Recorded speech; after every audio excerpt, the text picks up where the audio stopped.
I finally did it. The mission we have every single week, which is try and make each other break and laugh before the episode starts. Where we've got this 1 minute of intro that we just that we know we can't be heard on. Yes. Oh my god. Hello there. You you are so tired today, Goodwill. How long have you been working? We've got it. We've got Captain Goodwill in the perfect space where he is tired and delusional. So he will laugh at literally anything. I've I've I've been at work for 12 hours, and I'm home. I don't know how I got home. I mean, there's like a creche hanging out the front of my car. I don't know how that happened. I'm home nonetheless. Anyway. Good day, everyone in the chat. Good day, David. Good day, Beth. How are you doing? It is the fabulous goose that is Synoiz and Captain Michelle. Ah, yes, the gorgeous Captain Michelle. Space. The final frontier. These are the voyages of the starship Adequate. My camera is slightly askew. Her ongoing mission: to review every episode and movie of Star Trek in existence, to seek out new guests and make them very uncomfortable, to boldly go where many other YouTube Star Trek based shows have gone before. Good evening, good afternoon, good morning, ladies and gentlemen, boys and girls, Treks and Trekkers throughout this beautiful planet that we call Earth. It is a live episode of Trekking Wild. Up North. I am, of course, Captain Goodwill of the USS Adequate, and joining me, as ever, is the delectable, well-rested, handsome, deliciously creamy Geesian from the planet Honk! Science Officer Synoiz. Oh, yeah, it's me, yeah. Hi. I would know. What was that? The Oh. You know what this is? It's a microwave. What? So we. I would contend I'm not particularly well rested. I've had a crazy busy weekend, and then every single day this week I've been busy with something else, and I've barely had time to think. So it's I totally forgot I had a podcast yesterday as well, and it was just like oh are you set up? And I was like, what for? And then I was like, oh, so I haven't checked my emails, and yes, so Mike did that on Wednesday. He was like, shall we say 7:30? And I was like, pray tell, what for? And he was like, the podcast, you idiot. And I'm like, oh. oh yes, I forgot about them. But yes, it has been a long week. I have had my continuing fight with Yodel. However, much to the surprise of myself, I have actually had a package delivered. Wow. And I have had a long week at work, and in between I have had a kidney infection, violent diarrhea, and occasionally I've been on Twitch. So, happy Friday, everybody. I do hope you yourself are peeing blood and poop, and everything is well with you.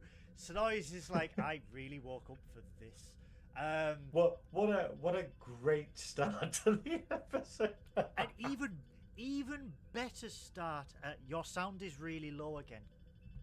God, My sound is really low.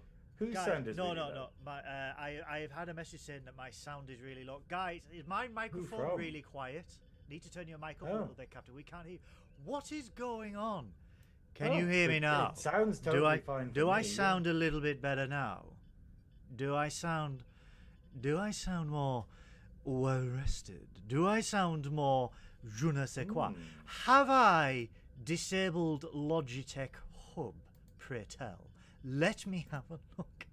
It's going so well. It's going so well. Let me have a look, pray tell. What is going on? How? This must sound too What loud is? on my computer. Son of a bitch! Yeah. There we go. Beth says that's better. We're going to trust Beth. How do I sound now? Do I sound better? Do I sound delicious? Is it because this system, in its infinite wisdom, in all the computational possibilities, decided that the one day I needed this microphone, it turns itself off? I bet it still tried to use it as the speaker, though. Because you plug a microphone in, it goes, is that a speaker? And you're like, no, that's literally the opposite of what it is. It was disabled. It was disabled. So the microphone has its own inbuilt software, and it was disabled because, you know, why not? But yes, it has been an interesting week, specifically an interesting week for Trekking Up North, Synoiz, because I have had a week of removing comments and facing somewhat salty comments on the Twitters and the YouTubes. Oh no, what's this about? I had to remove a few racist comments in regards to a YouTube short. It was one of our double wheel highlight shorts where we were discussing a Deep Space Nine episode, and someone decided to approach the subject of racism on this short, and then what really got me, he said DS9 was trash. Wait, I hope you killed him. 17 times before I banned his ass to the finest reaches of hell. He was removed, and then on Is he one of these people who's like, Star Trek's gone woke, and you're like, what were you watching? Like, how could you think this? This was quite the opposite. He was basically saying DS9 was trash, it was merely pushing the agenda of the modern age, and I'm just like, or like all of Star Trek?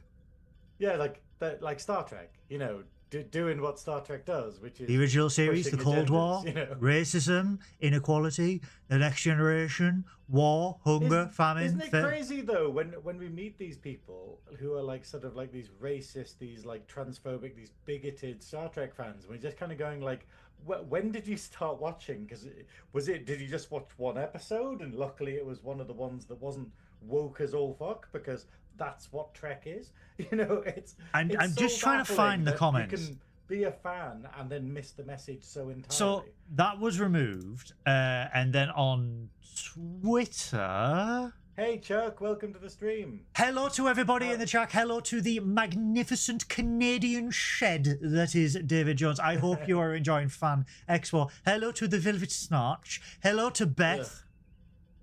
Beth. Hello, Beth. So, right, I'm going to warn you, Synoiz. I am going to impart a warning to you in my infinite wisdom. You are going to get angry. Beth has discovered bits on Twitch. Oh, God. Oh. So she can make you dance like a monkey now, right?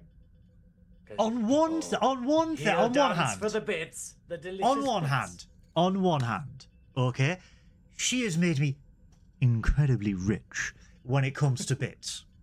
On the other, she has triggered my sciatica like no one else has ever done, to the point where I'm sick of dancing on Twitch. Hello to Chuck. Hope you are well. I welcomed him earlier. You can't. Well, I'm doing it again, Captain. So the comment's been removed. So basically, someone. So I promoted Trekking Up North and everything like that, and the actual status was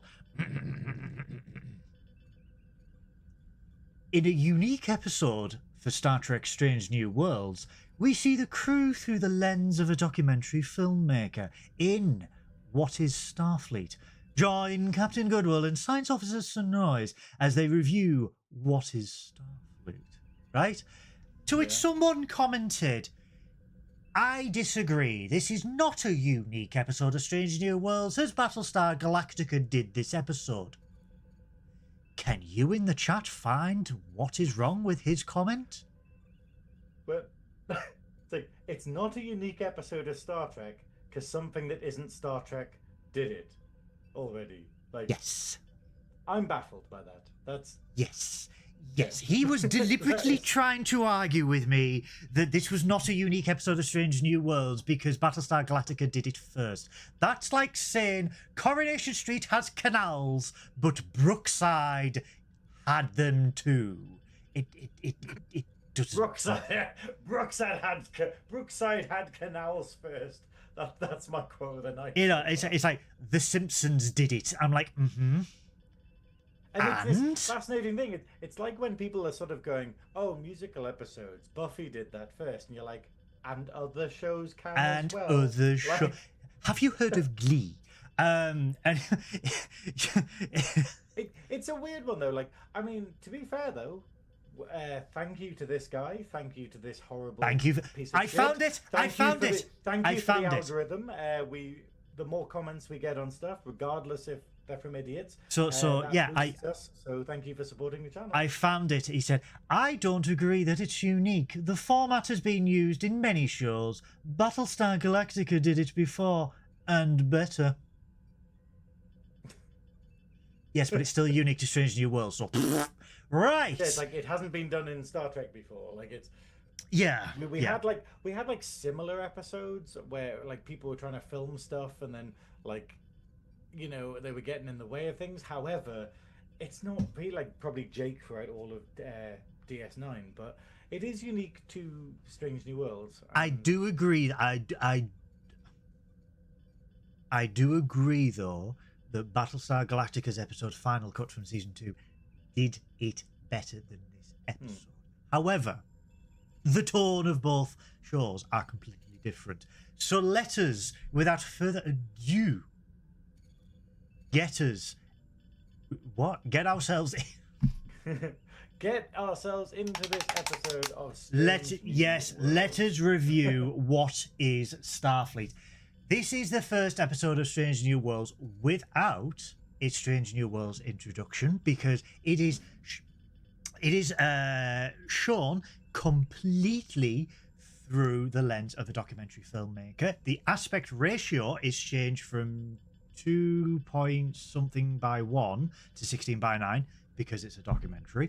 And yeah, so it's a completely in-universe documentary about Starfleet. What is Starfleet? Authorized by the United Federation of Planets and Starfleet Command, blah, blah, blah. I like this episode. I think it's a very unique way of telling a story. And it also shows the moral greyness that you can experience when in Starfleet and when does your conscience get in the way of carrying out orders given to you from above. And yeah, this is again another criticism I'm going to have that I've had for the last few episodes of Strange New Worlds. This is far too short. It is the shortest episode of Strange New Worlds ever, clocking in at 40 minutes. Yeah. And this as a documentary, this could have allowed a full hour to tell the story. It is very strange that the episodes we've had where we had one episode where we said this needs to be a two-parter, and then last week's episode we went, this would have made so much more sense with an extra 5 or 10 minutes, and yet it was actually shorter. This one here, it feels very rushed. Like, it genuinely feels like we get through a lot in the course of the episode, but that a lot of it could be elaborated on. Like, it just seems to be like, oh, we're doing this thing. Like the whole thing with Uhura, where Uhura's like, I'll form a psychic link to it. And then the next thing we see is her in the med bay connected up to it, talking to it. And you're like, okay, so that really wasn't a challenge. You know, we've never heard of this technology before. You just did it. And we cut to it, and it very much seems like it's kind of, it feels like a series of bullet points where it just kind of goes this plot point, this plot point, this plot point, and yet we're not really getting the connecting fabric between it. I guess that is because it's a documentary and that you would cut out the nonsense for, like, you know, the sort of boring bits for a documentary. But I'm going to be honest, I think the format hinders this episode. I Yeah. think it's a really interesting plot. I think it's a really interesting like moral dilemma that they have, and I think it's a wonderful critique of well, a journalism, but also b war that we can get into and apply to lots of stuff in the real world. But the fact that it's done through this lens of being a video kind of hobbles it a little bit. And Yeah. you know, and as with everything, you get scenes where you're like, why would they film that? Why would he include that in his documentary? How did he get that footage? Like, it's, Yeah. I mean, the overall, like, I don't think I'm a fan of this episode. I like it. It's still higher than a lot of other Star Trek, but it's not, I don't think it's a particularly good episode of Strange New Worlds. And it's because yeah, it's because we basically get like a very confused narrative where we're just going, why would you put that in, and why would Starfleet ever allow you to release this documentary? Because effectively, what we're saying is, hey, look, this army does war. This nation tried to attempt war crimes or enslaved a creature in order to like do their bidding for it and stuff. That seems like something that Starfleet would be very remiss to put out into the galaxy, and yet they've allowed it to happen It's a for the purposes very of the episode. it's a very it's interesting that Starfleet would allow such a thing to be released, where it's like, Yeah. hey, we are providing a weapon of mass destruction to an alien race that is at war with another alien race. This is the best of Starfleet. This is what Starfleet means. And it's like, you wouldn't release that. You would not, in a million years, anyone who would review that documentary would immediately say, no, shut it down, destroy all the footage. It is really like, You'd be like, it's hey, baffling. here's an incredibly dangerous creature. What we're going to do, we're going to tell you what planet these things are on, but we're going to try and protect them. So we're going to say that they're a conserved species. But the fact is, you're literally telling everyone, like, going, hey, these exist. These could be really good for you. Go get them. You know, like it feels like information that you wouldn't put out there. And it paints... Like, you wouldn't put a documentary on how to make a nuclear bomb and just be like, that's out in the world now. So, and you know, no matter how much towards the end of the documentary where he tries to paint Starfleet as like this organization that, you know, has a militaristic side to it, but it's also striving for peace and exploration, this documentary fails categorically to justify that. It just makes them out to be, yes, they're an exploration and scientific organization, but they are still extremely militaristic and will choose sides in a war with two non-Federation species and essentially allow atrocities, genetic atrocities, to happen. Yeah. What? Like, there's nothing about them holding the, what's the alien race called? The Lucians? Lutani. Lutani, yeah. None of them about holding the Lutani like accountable. No, being like, there's hey, absolutely you did this nothing. thing, and they're just like, oh well. I mean, I know it sounds like from the stats at the beginning of the episode, it looks like they're losing the war. Just as a bit of context, if you haven't seen this episode, they're basically on a secret mission from Starfleet where they've got orders to go and deliver a creature from a planet to this other planet that's at war, and this other planet are getting attacked by Hang on. Oh. Everything is disconnected. Let me just see if it reestablishes. And it's reestablished. It's reestablished. Everything's going so well. I start talking about war crimes, and then suddenly we get I think that's what it was. What it was. But no, but that thing of all these people getting, you know, attacked or unalived or whatnot. And then, and the Lutani are going to use this dangerous weapon. They've created this horrible creature weapon that they're going to use. And then Starfleet go, no, you're not allowed to do that. And the Lutani are like, well, but we're going to lose the war then. And Starfleet are like, we can't get involved. We'll just let you die. It's a weird it's not Starfleet. It's not even Starfleet. It's the crew of the Enterprise that do that. Starfleet are all, well, we'll just send the Enterprise to, you know, the flagship to escort this. We can't. I don't want to say it because I think YouTube has genuinely like. We will let you transport this creature that you are going to use, and we're going to turn a blind eye.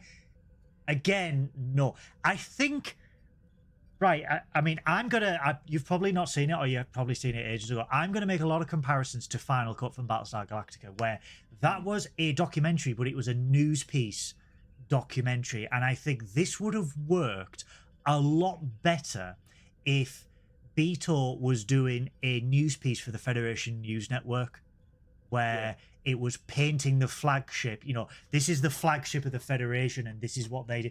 But to do it as a documentary to celebrate 100 years of the United Federation of Planets, and this is the material that you are using to paint Starfleet in a good light, this is outrageous. This is crazy. You would never, ever do this.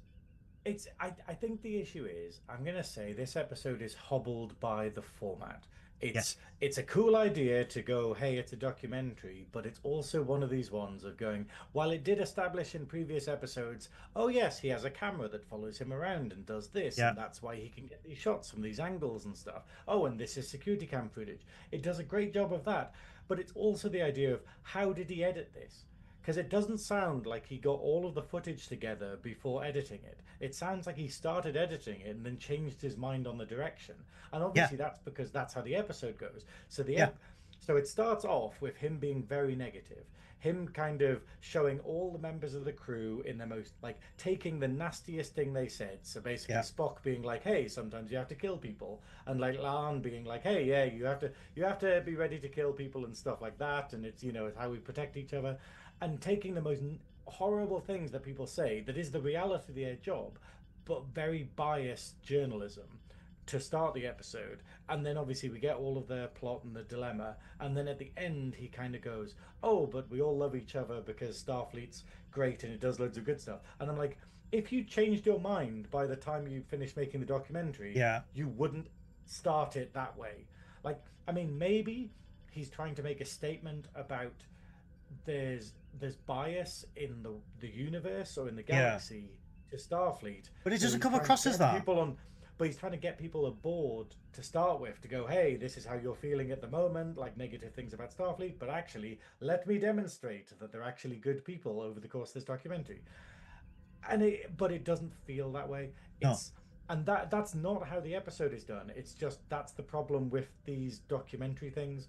It would have been better if it had done it in separate episodes rather than a single film, and it had kind of started off with him going, hey, here's part one, and showing that, and then it going back to normal, like, not recorded footage in the episode, and then going into his second episode that's like different, and then so you could see that he was editing them separately and changing his views as the series goes on, as opposed to presenting the whole episode as a singular film.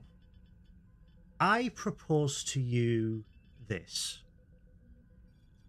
In the early 2010s, with the advent of faster internet, higher quality videos, yada yada yada, there was a trend in science fiction shows to have webisodes. So again, I'm gonna link it to Battlestar Galactica. So events that happened in the TV show also that transpired in event also get my words out. There was the season that was running concurrently on TV, and then there was a series of webisodes that would also feature on the Sci-Fi Channel's website. So what would happen is events that happened in the webisodes would mildly translate into the TV series. It sort of like fleshed out minor characters and story arcs and everything like that. And like vice versa. Treks. Short treks, yes, sort of like that, yeah. But they were like 10-minute, webisodes, and they would like emphasize stories, but it was all canon. It was all like tied into the main show, and very much like short treks. I think this season would have benefited hugely if Beto was a documentary filmmaker, but every week we had an episode of Strange New Worlds that was part of the documentary on the Paramount website or on Paramount Plus. So basically, like, hey, you've seen episode 3. You've seen Shuttle to Kenfori, right? Here is Beetle's segment on this as part of the documentary, right? So then every week you got a 10-minute segment from each episode told from the perspective of this filmmaker, where he would go out and go, how did this mission affect you? How did this mission affect the crew? Right? And then right at the end of the season, they could have literally just made this actual 1 hour or 10, or how many would it be? 100-minute documentary. And they would have cobbled it all together. And I think if they had the money and what they could have done is they could have taken the 8th or the 9th episode, or even this, the 7th episode, and had it as them calling him out. So having it where they've got these webisodes and it's him being very biased about Starfleet, and then having an episode where they're calling him out on it, being like, why are you putting this out here, kind of thing, why are you attacking us? And then having an episode where he goes, oh, actually you're doing good, kind of thing.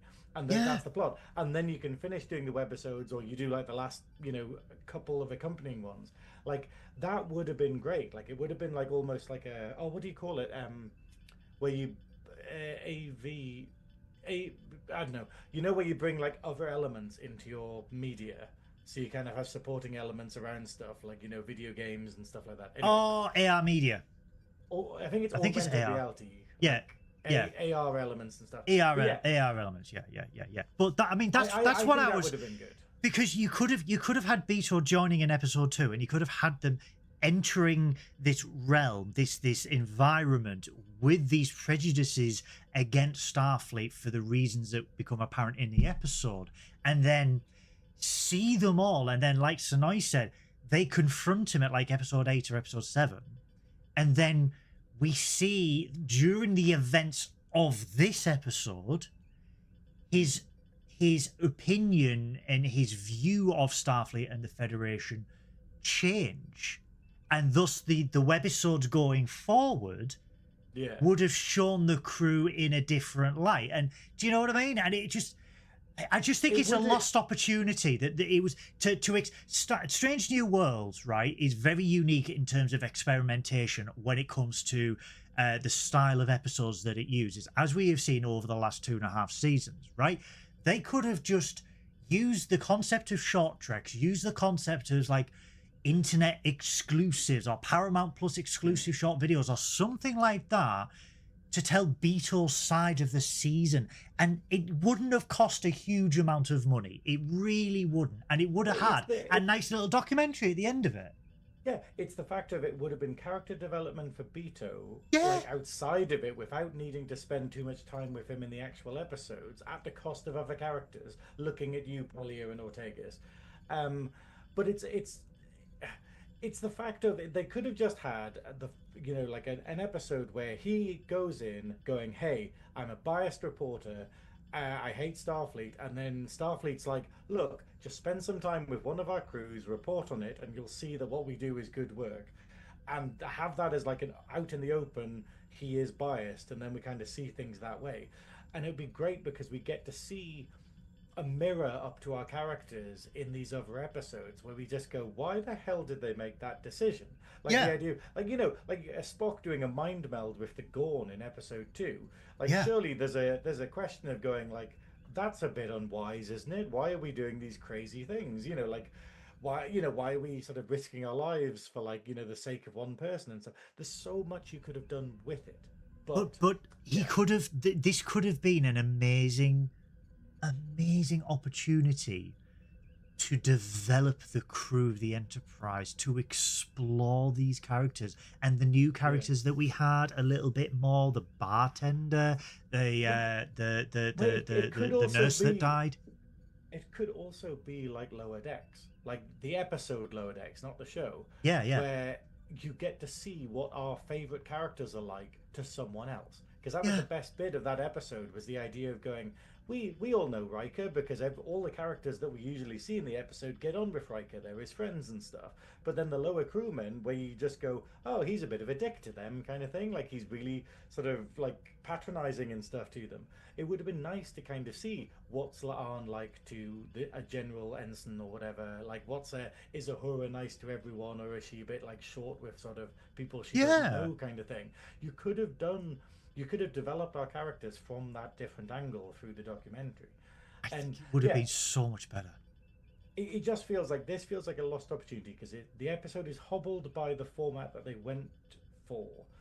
And also, it's like, I don't think Beto earned this. And you know what, actually, I'm going to come out and say it. I'm annoyed. I'm really, really annoyed that they just squandered Ortegas's arc. Because Ortegas is like grief, not grief, but like her depression arc gets resolved in this. There's basically at the end of the episode, Ortegas has barely been in it. She's been in like her normal kind of way of she's on the bridge, she's flying the ship, she gets a couple of lines, but not really any development about her. And then at the end of the episode, she's just like, oh, I got really sad because I got hurt, but now I've realized I'm with my friends, so I'm fine now. And you're like, oh, okay, so we got more development on Beto, who we just introduced this season, and he's only been in 3 episodes. We got more development on him in an episode than one of our central cast, who we've been begging for an actual episode about. And it just, I don't know, it feels like, what's it called? It just feels like a missed opportunity. It's a very big missed opportunity, and again, they just could have done it so much better. But I really have to say, my standout performance in this episode is Joseph Mbenga. Yeah, I think Babs, good old Babs, get out of my sick bay, you're Babes. Sorry. For those non-UK viewers, no, they can stay confused. They can stay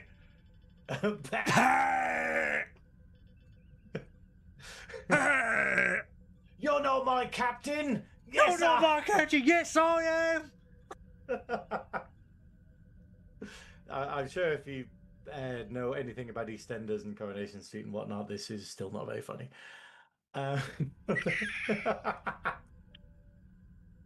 But yeah, you are right though, Mbenga, because we get to see him when he's put on the spot, and he just outright lies. Like we see Pike, who basically just goes, "I'm not willing to discuss that." He says, "Hey, that's classified," so he won't lie. You know, he won't say, "Oh yes, I have disobeyed ordered" when he posed the question. But Mbenga straight up lies. Like it's Mbenga so goes, cold I was on the as planet, well. I was on the planet. Oh, and I was a lieutenant. And then it comes up on the screen being like, he was actually a commander, and he had a special nickname, and he was Ghost. Yeah. And I love the fact that the Beto challenges him about the sickbay footage. It's like, have you ever purged records? And the way that Mbenga just stares coldly and just goes, "Oh." What? Sorry, you went off. Did I dip out? Sorry. He said, "I do not recall." Yeah. And it was just so brilliantly done. The best thing is, he says, "I do not recall," and then he keeps looking at the camera, and then says it again. It does it twice, and it's him just being like, you know, because obviously Beto's just gone a bit like, "You sure? You sure?" And he's just like, "Yeah, I do not recall," and it's simply this idea, just outright lying, like you know. And Pike doesn't do it, but Mbenga, he has a dark past, and he has a lot of secrets to keep, and I love that about this character. Yeah. That he's like if Garak had good intentions. He's basically, everything he's done has been for the best intentions, but he has done terrible stuff. Whereas Garak I guess he thinks he had good intentions, but all he was doing was helping the state, you know? This is going to be like Garak? This is going to be a controversial opinion. And please come at me. I would have liked to have seen, upon reflection, instead of the massive, huge pile of car crashing that we had in January, I would have loved to have seen Umbenga recruited by Section 31. Yeah. I would have loved to have seen a situation where they needed Ghost for this one mission, right? And it would what they could do, right? This is what they could do, because through the original series, Umbenga is present, but then he disappears. Okay? Yeah. What they could do is that we know that Umbenga gets demoted because he's no longer the CMO when McCoy comes aboard. What we could do is Umbenga faces the consequences of his actions in regards to the Klingon ambassador, right? And this is a reason he gets demoted, right? Yeah. But the redemption arc could be that Umbenga is recruited for one last mission off the books, a black op, right? And that's why he disappears from the original series. They need Ghost for one more time. I would love to see that mini movie. Well, Section 31 doesn't exist yet, does it? So he could be instrumental in the beginning. It does. It does. Section 31 has existed since the formation of Starfleet in the 2140s. Really? Yeah. Because Malcolm Reed in Star Trek Enterprise was part of Section 31. So it's been there since the very beginnings of Starfleet. But what we could see, because a lot of people said with Section 31, we wanted proper Section 31 that deals with the moral quandaries and the grey areas of Starfleet. Yeah. I would have loved to have seen, even if it was either a long trek, a movie, or a mini series with Umbenga that sort of explains why he left the Enterprise. And obviously, with his skills as a commander in the Special Forces, it would be brilliant. I definitely think it'd be good if Umbenga's reason for leaving is that they basically go, hey, Romulans are coming about. We've kind of got to get the the Klingon War is it over at this point? Klingon War is over, yeah. Yeah, okay. But there could be another threat. There could be it could be that there's another threat, or there is a political thing going on, or there could be something that requires Umbenga's combat experience that only he is. I mean, it sounds so cliche as an 80s action film, but we see how much of a machine, I can't say the K word, but how much of a K machine he is during the Klingon War, and he has tried his best, but we have seen bits of it though. In David's episode. Much like the heroes of the movies of the past and like video games like Solid Snake and stuff like that. It's what they do best.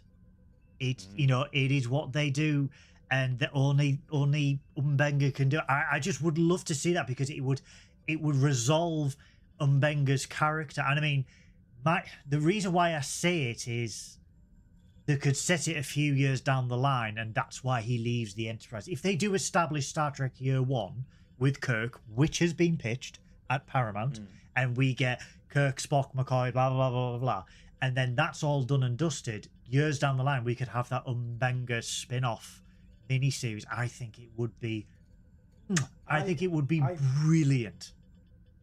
it would be great, but let's talk a little bit more about the other interviews that they have, because the episode is punctuated with interviews with the actual crew and whatnot, and we get a really interesting one with Uhura where you it's annoying that it gets resolved really quickly in the episode, and I'd like to see repercussions of it, because obviously we've been having this sort of Beto and is it Beto or Beto?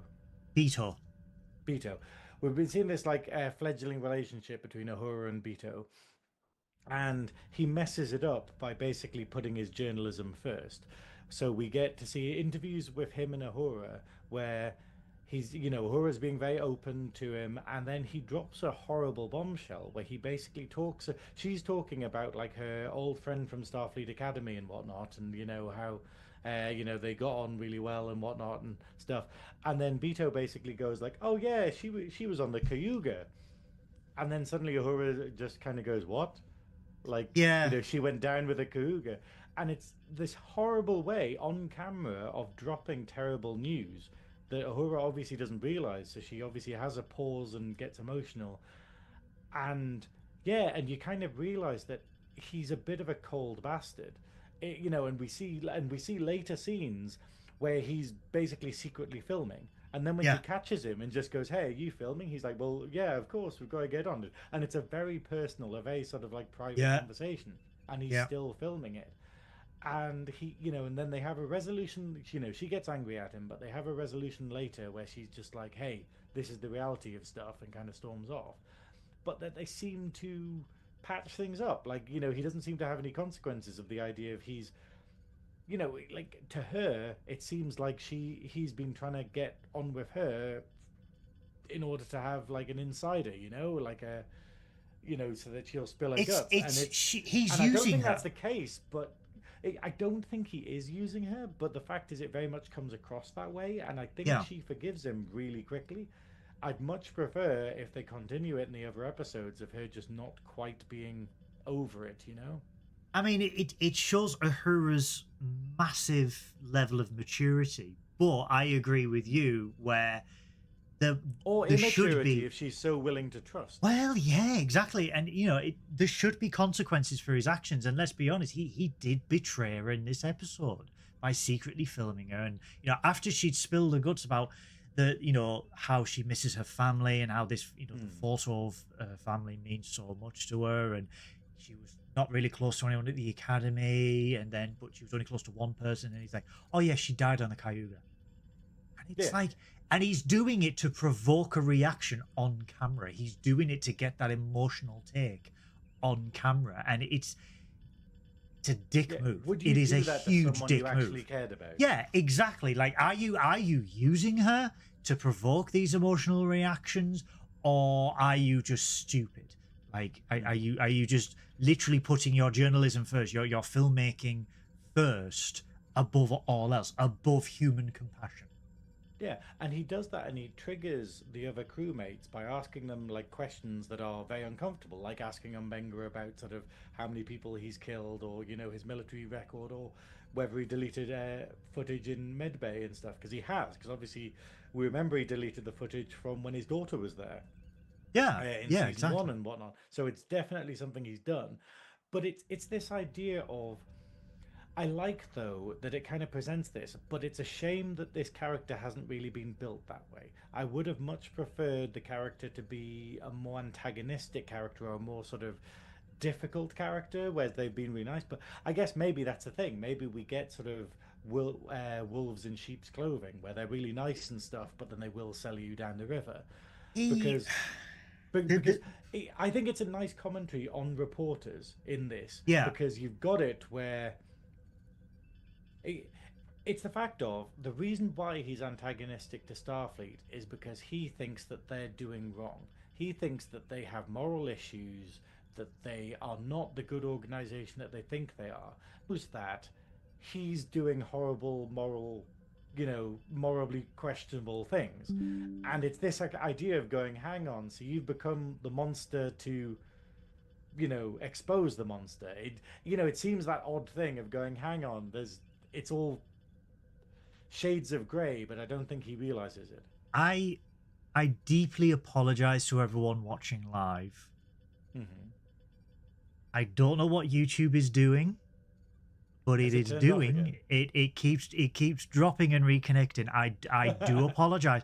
It is by in no way myself or Synoiz's internet connection. Everything is working absolutely perfectly. I am very fast at the moment, but YouTube doesn't seem to like us talking about this episode, which is Yeah, quite weird. it's almost like someone higher up has said, "Hey, you can't talk about ongoing conflicts where one Yeah. side is massively outmatched by the other one," and we definitely and can't talk and about you that. know organizations are turning a blind eye.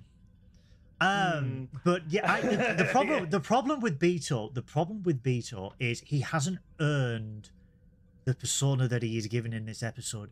Yeah, He's too he's been in young. 3 times. He was He's in. too young. Yeah. So he's he strikes me. It's a very niche reference, okay, but bear with me on this one. He strikes me as a first year university student, or for Americans, college student, that's gone into journalistic filmmaking. It's their first year, and they're very headstrong, cocksure, and they think they know everything. They think they know exactly how the world works. They've attended 3 classes about the art of journalistic filmmaking, and how to do the interviews and frame them here and do this. And he thinks he just knows everything, and how he knows how to bend the will of people to gain a reaction. And everything I see in this episode just reminds me of first year students. And I look, I'm gonna hold my hands up. When I started filmmaking and I was in my first year, I was cocky as okay. I was arrogant. I was so headstrong. I was like, it's a piece of piss. I can do this. Blah blah blah. But then you mature, you gain wisdom, you gain knowledge, and you sort of develop over time. And what I see here is, if this was the filmmaker that they chose to commemorate the centenary of the Federation, again, I have got some serious questions about the PR team at the United Federation of Planets, because A, the story that they chose to release, and B, the filmmaker, because he just, yes, it's nicely shot, it's nicely edited and everything like that, but it's just, he strikes me as a first-year student full of angst, ready to take on the system, but the angst that he has, it isn't earned. It isn't, you can't, it's not translated within the 3 episodes that we see. And the overall arc that he has, that, Starfleet took his big sister away. What? Where's that come from? Like, literally, that hasn't been foreshadowed at all. No, not at all. He was, every previous episode he's been in, he has been a fan of Starfleet. He's been nice to everyone, kind of thing. Yeah. He hasn't said anything about like a distancing between his sister. Like his sister has, like Erica Ortegas has been like mean to him and been like, "Oh God, why are you here?" kind of thing. But it doesn't suggest that he's bothered by that. It doesn't suggest that there's that strikes me as a sibling standard. Hey. Yeah, that's it. And the problem is, Strange New Worlds has been so incredibly good at foreshadowing stuff and going, hey, this is setting up for a later episode, and that they knew that this episode was happening in the previous ones because of like how they've pre-planned it. But then it just seems like they've missed these crucial scenes of going, it's like a Scooby-Doo episode where they pull the guy's mask off and he's like, aha, I only did it because of these things that we never mentioned in the episode. And you're like, well, I probably would have been able to guess who it was if you'd mentioned that. It's like, and I don't know. I think, I'm going to say I don't like this episode because I think everything about it is sloppy. And what you were saying about the camera work, I actually think it looks shit. It actually... all of the shots he does are the most pretentious thing in the world. And I know that they filmed it differently because it's meant to look different. Yeah. But it's got that horrible, let's cut the top and bottom of their face off in order to have it really close up to their face. So but do you see what I mean? Do you see what I mean about first-year students? Yeah, but this is what I mean about first-year students. That they are cocksure, they're headstrong, and they go, and I'm going to have this, and I'm going to do this, and I'm going to have that. I'm going to have Star Wipe, and I'm going to have the eye thing, and we're going to have the camera so that the interviewer is on the right hand side, and we're going to have an off-angle shot, and it's like this is what someone who has just been given a camcorder but is a fan of this type of thing will go, yeah, I'm going to do this, I'm going to do this, I'm going to do this. When it's just like, no, you don't put everything into the pot. You don't, it's like cooking. You don't shove everything in at once. You use certain ingredients to make something, and this is what strikes me about this, because he's got all these angles, and then he's got the drone shots, and then this, and then this, and then this, and it's like it's over egging the pudding. Yeah, and the thing is, I would accept that, like, because it makes perfect sense that he's an amateur, he's a first year student kind of thing. Yeah. But then the fact of like, why on earth would Starfleet put this person in danger? Why? If he's literally like just a kid who's at the academy or something, who's doing like these sort of like first year student, And then like, hey, we'll put you on the most dangerous ship in all of Starfleet, our flagship. Like, we'll just go, hey, let's put him on missions like this one where they have to like transport a dangerous creature into a war zone. It just feels a bit like, like in DS9, Jake only gets Warzone footage because he's literally in one. He's in the right place. Well, not the right place, but the right place at the right time. Whereas this one, it's like Starfleet would be mad to go like, "Hey, okay, cool. Your sister's on board. Yeah, come and be in danger." Like, we totally won't have consequences for that, I guess. But again, right? He was present in Through the Lens of Time, where he got all that footage, and we got Carol Kane's. He got Carol Kane's monologue and everything like that, right? Yeah. Where's that? Where is it? Yeah.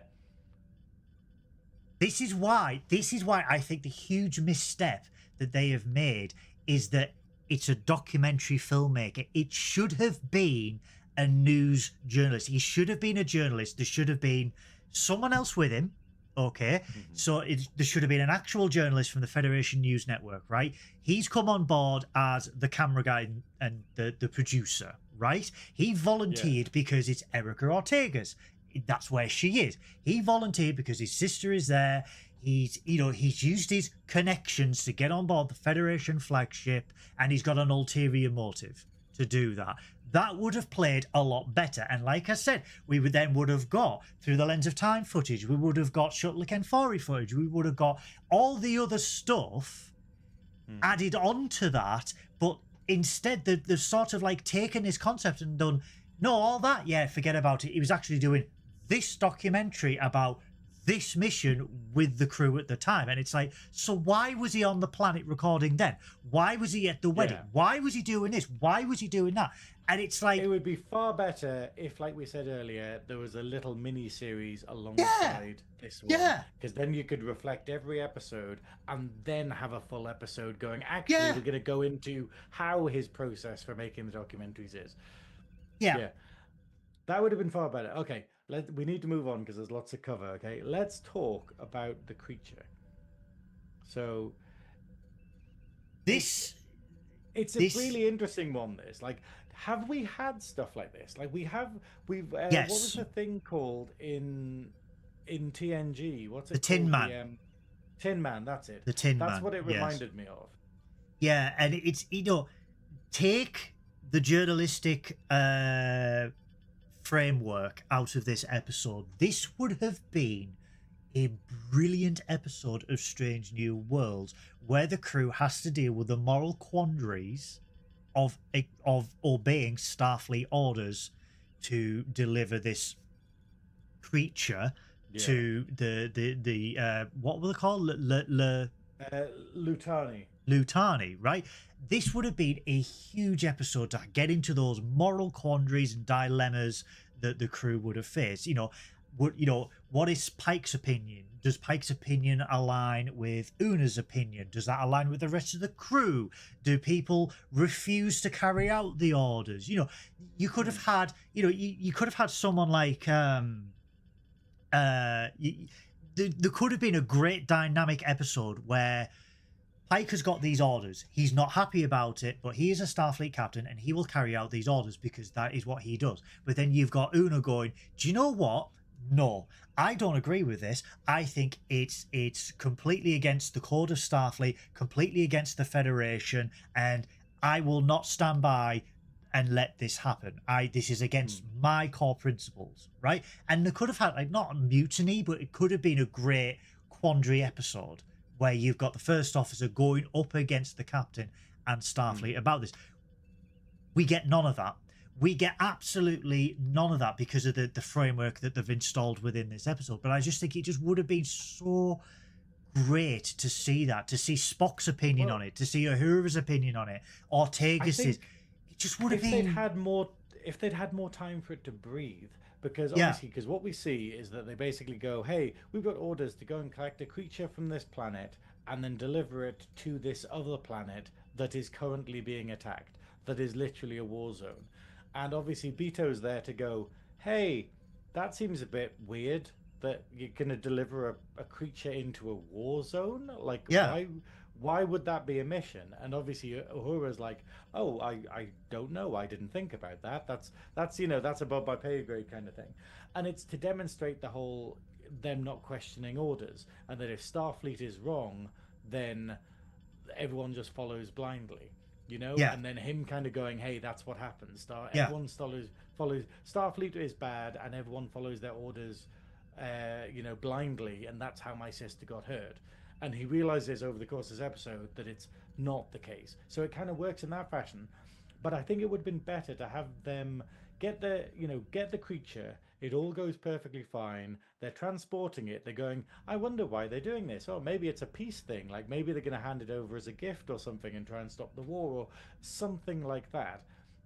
And then the attack happens, where basically some renegade Lutani attack it and go, hey, actually, this creature is too dangerous. We don't agree with our people using this like technique, like this war technique, and then attacking it, and then its neural neural dampener getting damaged in the attack, and it going rogue and getting its will back.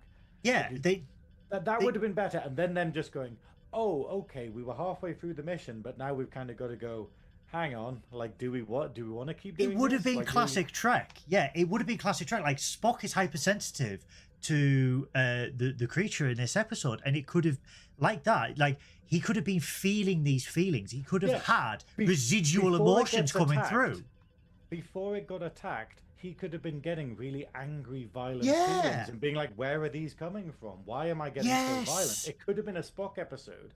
And then him getting really angry and then just going, what the hell's this? And then obviously when the creature gets dampened, they're like, oh, it's coming from the creature. The creature is putting its thing on, like its anger, and anyone who's sensitive enough is picking it up. That's where they could have gone with it. And then obviously then it plays out the same way where Uhura using her. I would have preferred it if I would have preferred a Hoshi moment, because I love Hoshi moments. She's one of my favorite characters in Trek. Linda Park. If they'd had it where like when Spock gets knocked out by the creature gets attacked again, it sends out a shockwave, it knocks Spock out because he's too sensitive to its powers, and then they're like, hey, how do we communicate with it? How do we work out what it wants? And then Uhura has to go, time to understand its language, and she gets out all of the books and stuff. She gets the universal translator. She's like, you could even have a cameo from Hoshi or something of her watching sort of like videos or whatever of going, hey, how do I learn how to understand stuff? That would be so good. Yeah, that's it. And then she goes, oh, I've worked out its language. I know how it's communicating through these like sounds. Oh, it's scared. It wants to kill itself. Can't say that, but let's see. Disconnected. It wants to unalive itself. That and the whole a wonderful plot gets hobbled by this framing mechanism that they put on the episode that I don't think works. I mean, that's probably an unpopular opinion. I haven't watched anyone else's reviews, so I'm gonna. It is by far and least. I'm gonna watch. Watch Sean's. It is by far and away. I really feel we've been negative in this episode, but I feel we've delivered constructive feedback in the best way possible. I think it's time we went negative, because the series has been so good. I have been overwhelmingly positive about this season so far. I quite like the idea of going, hey, that stuff holds up because I'm being critical of this one. This is my least favorite episode. I like this episode. I like this episode, but I don't. It's definitely a weak one for the series. It's my least favorite episode based on the clunky framework that they've forced upon it, on a brilliant, on what would have been a brilliant moral quandary story to have in modern day Star Trek. This is, if you take away the framework that they've installed, this is literally an original series / TNG episode. Yeah. And it would have been amazing to have that type of episode within Strange New Worlds, to sort of like tell this type of story to a modern day audience. But it's let down by this very short runtime and the framework that they've had installed into it, and it boggles me. The question you could have raised in it, it's an amazing question you could have had, which is the idea of, at what point is it too much? At what level of desperation do you have to go no? Like Yeah. this idea of like, when is it ever okay to use weapons of mass destruction? Like it's if we compare it to a current world conflict, and don't want to stop the stream again, but if we compare it to a current world conflict where it's one side that is being horrendously stamped into the dirt by a massively overpowered other side went, hey, we've got nukes, let's use these. And you just kind of go, is that going to stop us? Let's see. But you know, if they went, hey, we've got that, you'd just be like, it's still not right for you to use it, no matter how desperate you are. And that's what this episode is about. It's about the idea of going, this side who are massively losing this war that they are the victims in, they are, hey, we've got an ace in the hole, we've got this, like, you know, giant weapon, and it's still like, yes, but what you have done is still not okay. What you know, like, this is not the way to win this, there are other ways to do it. But then it does it in a horrible way, where, like, literally the discussion between Pike and the Lutani commander is him going, you don't want us as an enemy, you don't want Starfleet as an enemy. And so effectively he just feels like he's like, hey, you're on your own, you know, like, we're not going to actually help you in this conflict. And I don't know, like, it's meant to frame it in a sort of, hey, Starfleet are, like, you know, amazing, or they have moral issues but they get through them. But at the same time they are kind of going, hey, we're just going to let these people who aren't part of Starfleet die because we don't agree with their methods. Do you think the Federation's involvement in this regional conflict, shall we say, has... I'm really trying to skirt... And we've been disconnected. Have we? We've literally been disconnected. Hang on a minute. There we go. Are we back? Oh, are we back? I hope we are back. I am desperately trying to cling on because YouTube keeps disconnecting us. It's like we're not allowed to talk about certain subjects. Right, my question was, I'm looking at it, and the amount of times we've been disconnected. Yeah, the amount of times we've been disconnected. I do apologise, guys, but do you think that their involvement in this regional affair has made the entire situation worse? Sorry, repeat the question. Sorry. God. Repeat the question. Do you want to get sued? Do you feel like, I know, Beth, I know it is, they are watching us at the moment, okay? Do you feel that the Federation's involvement in this affair, regional affair, has made the affair a lot worse? I don't know. I think their stance on not getting involved, I don't think it's made it worse, but their failure to help, I think, goes against Starfleet values. I think it's one of those things. It's like standing by and doing nothing doesn't, you know, like, we don't, well, obviously these are warp capable, like, races that are involved in it. It's an odd one. I don't think they are not part, they are not getting involved in it.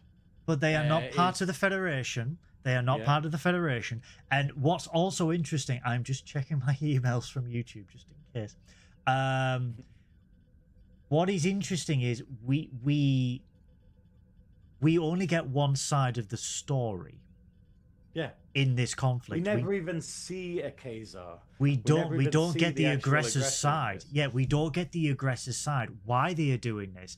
Are they doing it because they know that the Lutani are genetically altering these species and creating those things that I can't say? Oh god, it's so bad. But hang on. No, we're fine. We haven't got a warning yet. Right. Hey. But do you know what I mean? The end. But do you know what I mean? Like, are they the chief aggressor because they have realized that this other race are doing this, and this is a preemptive strike?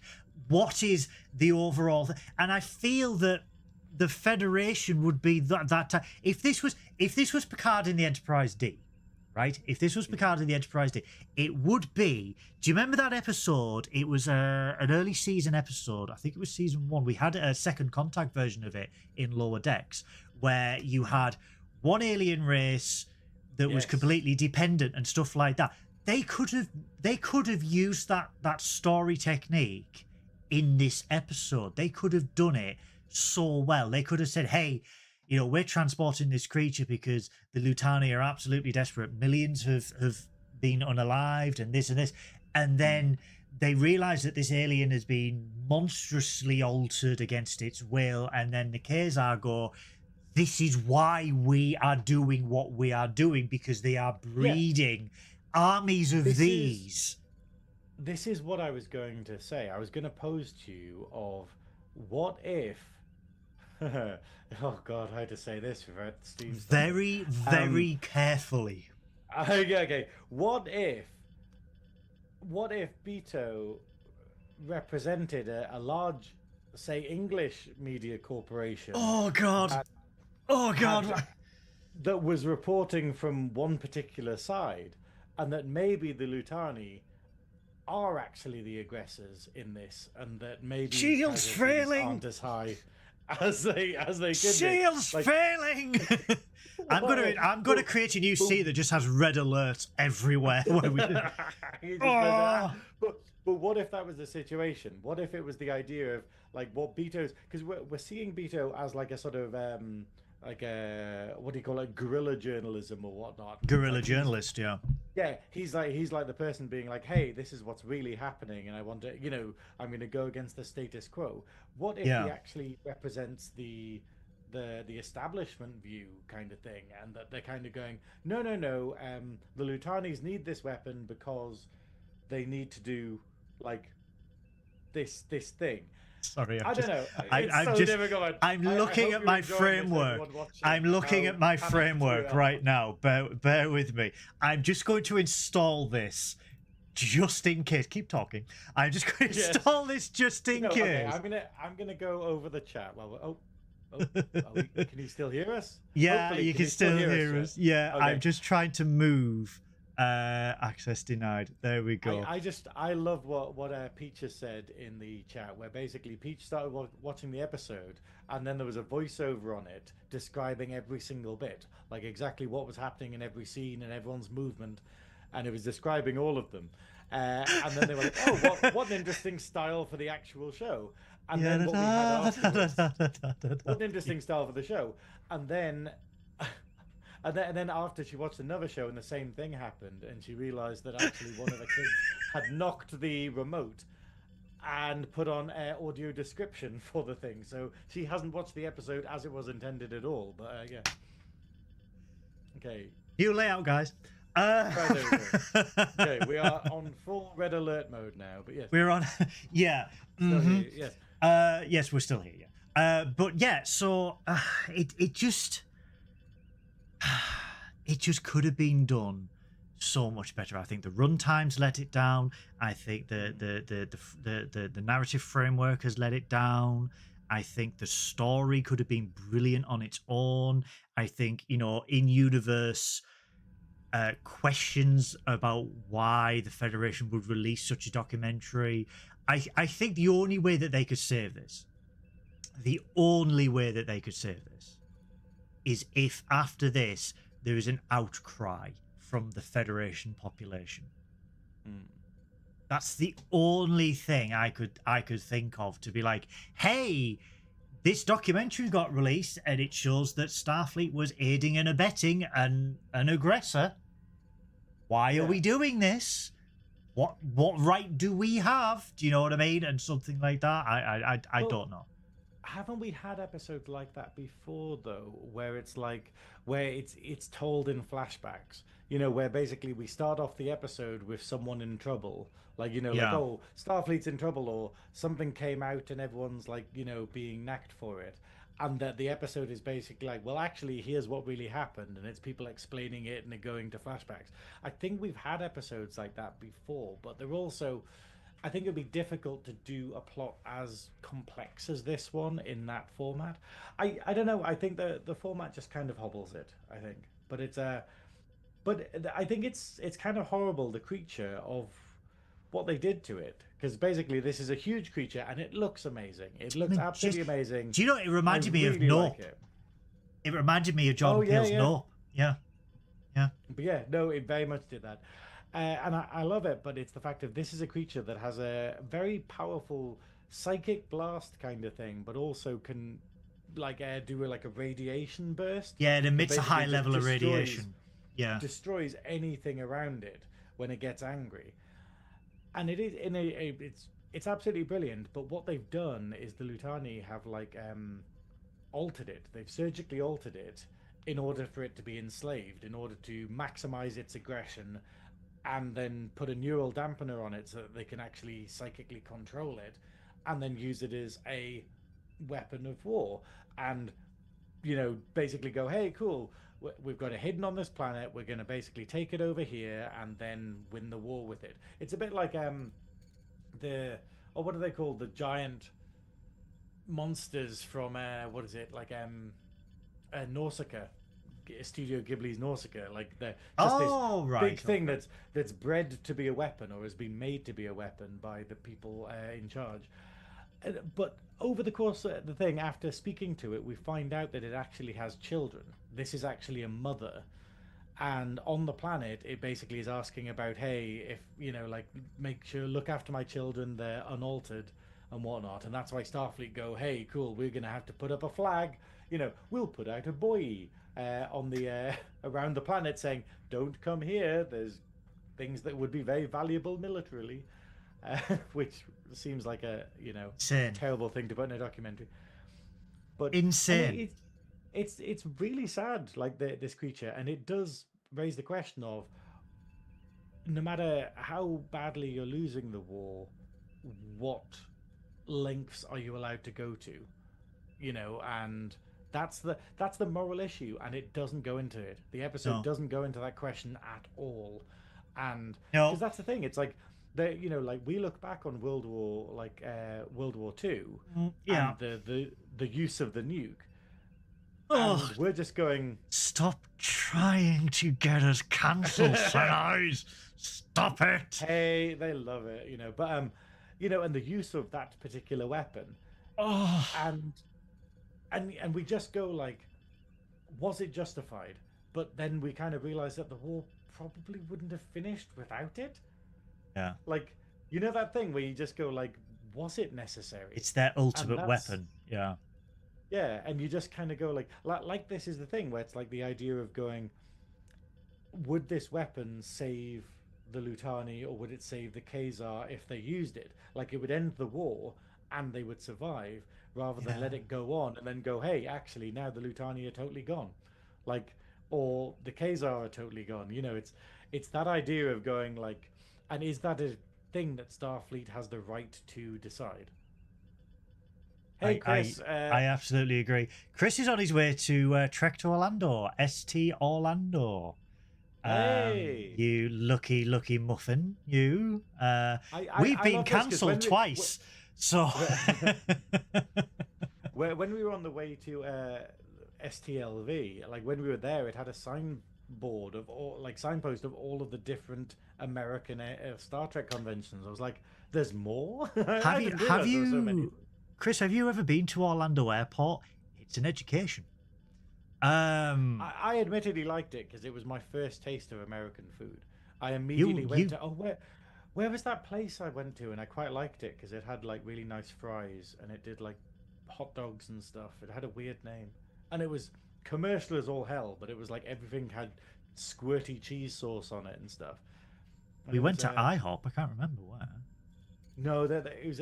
I think it was before I'd met you. It was when I was in Orlando Airport, and I was like going, "This is really nice." Actually. Oh, that's right, because you got to have a rest, and I had to run through Orlando International Airport. I had to sprint through bloody, what was it called, Salt Lake City one. Yeah, and I had to sprint through Philadelphia. Yeah.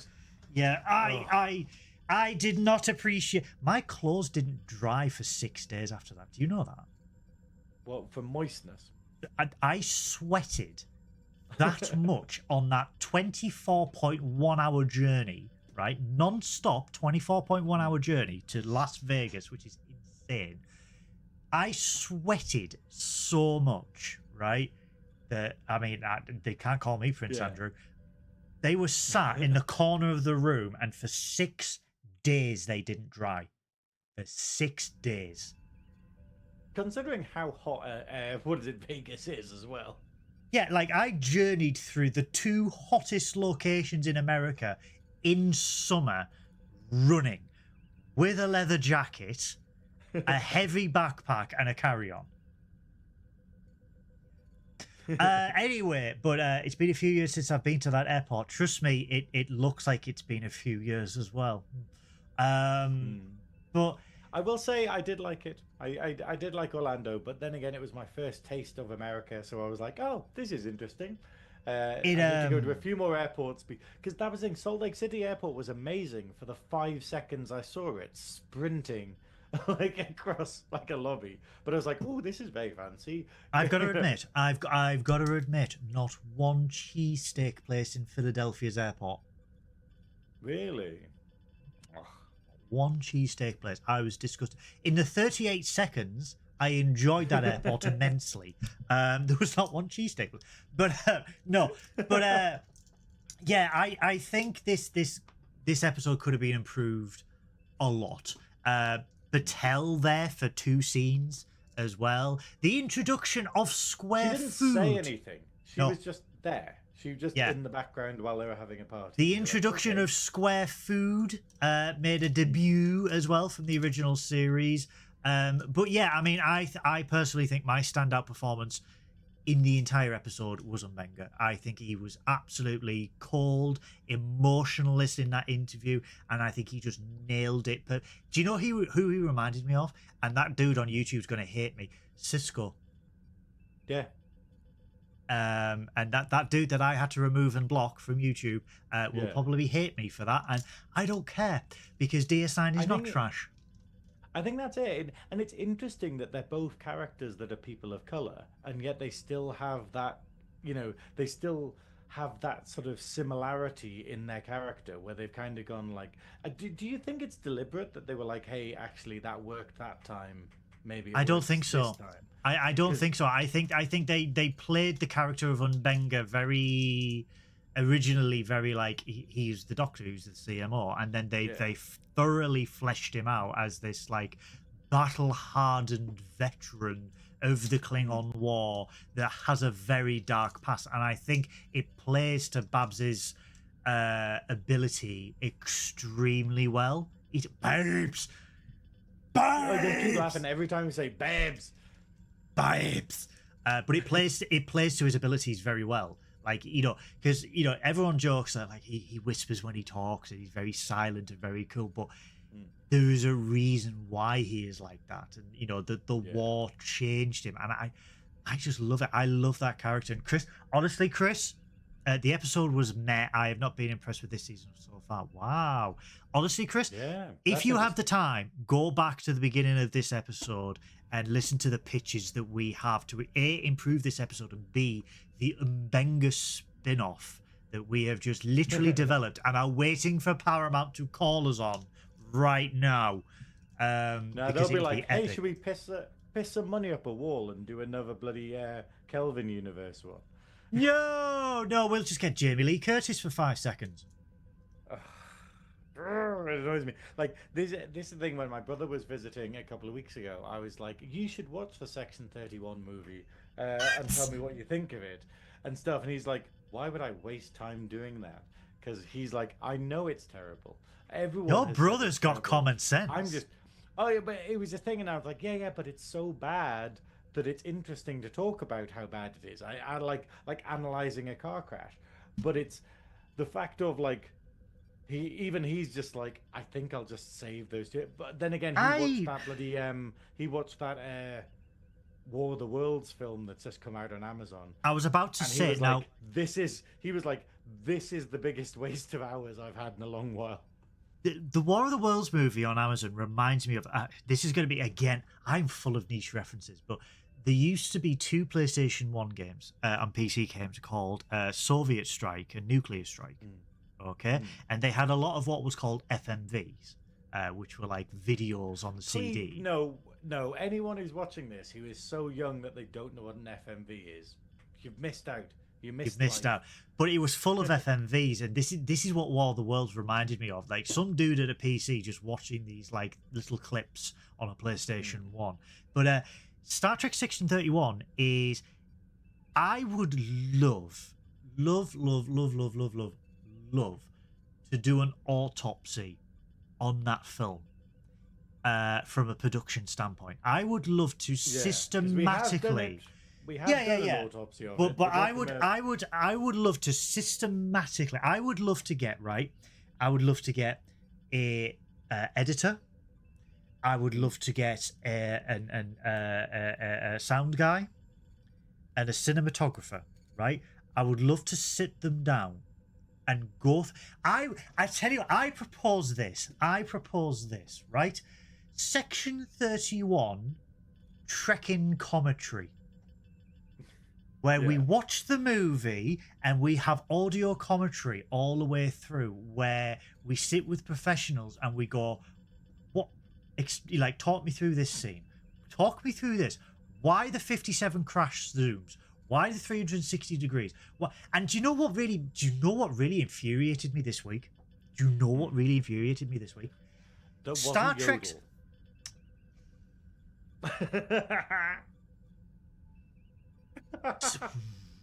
That face.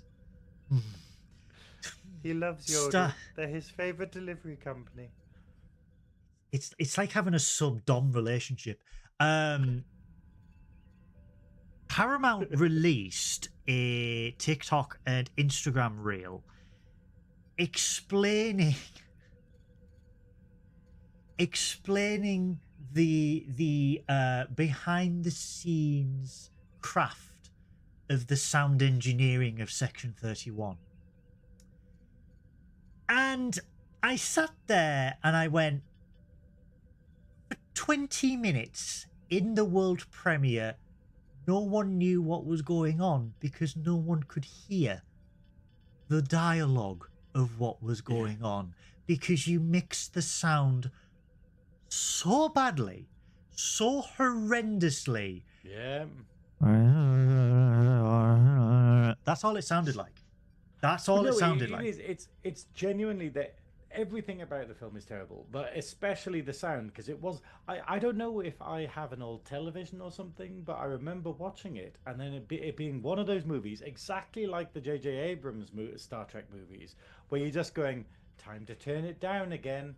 Oh, yeah. Time to turn it up again, and you're just like, who mixed this? What idiot doesn't seem to, because the music is so loud, the explosions are so incredibly loud, and then dialogue is massively low down in the mix, and you just kind of go like, who was this film made for? What do you need a special speaker system for it? I was sat right. I thought I was going mad because I was ill, but I was sat next to Mike Overton.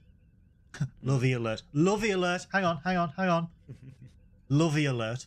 I was sat next to Mike Overton, Sean Ferrick, Chris from Trek Culture, the legendary editor that he is, Ellie, and loads of other people from the Trek world, right? Every single one of them just went, we don't understand what's got, like, we can't hear anything. Yeah. To the point where we thought that the theatre had like a broken speaker system or something like that, to which someone after went and confirmed and went, no, that's the mix. That's the mix. Like, this is a state-of-the-art movie theatre with top-of-the-line surround sound technology, and you can't hear a word. And this is the thing. I'm at home watching it on my TV going, maybe the reason it sounds shit is because they mixed it for cinemas, and therefore it would sound really good in a cinema. Yeah.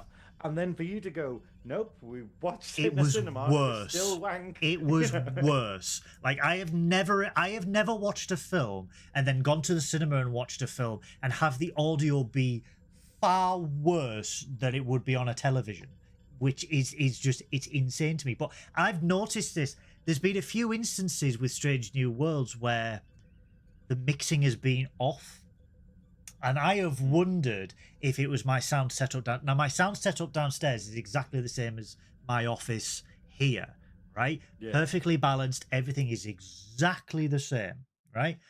But I watched one episode of Strange New Worlds on both TV sets, and they sounded exactly the same. And I couldn't understand. Like, there was a certain scenes where I just couldn't understand a word of it. And I think there's an issue with did Yodel finally get your package to you? They got one of them, didn't they? Yes. Yeah. They delivered it, and what was inside had perished. But there was mold. That's the last time you order puppies off eBay, but what? There was mold. All Is right, it a plant? I'm saving it for Twitch. Okay, we're not going to digress. Okay. Yeah, I'm Tell saying me, because tell me on Twitch. there will be a rant. There will be alcohol and a rant, and occasional gaming.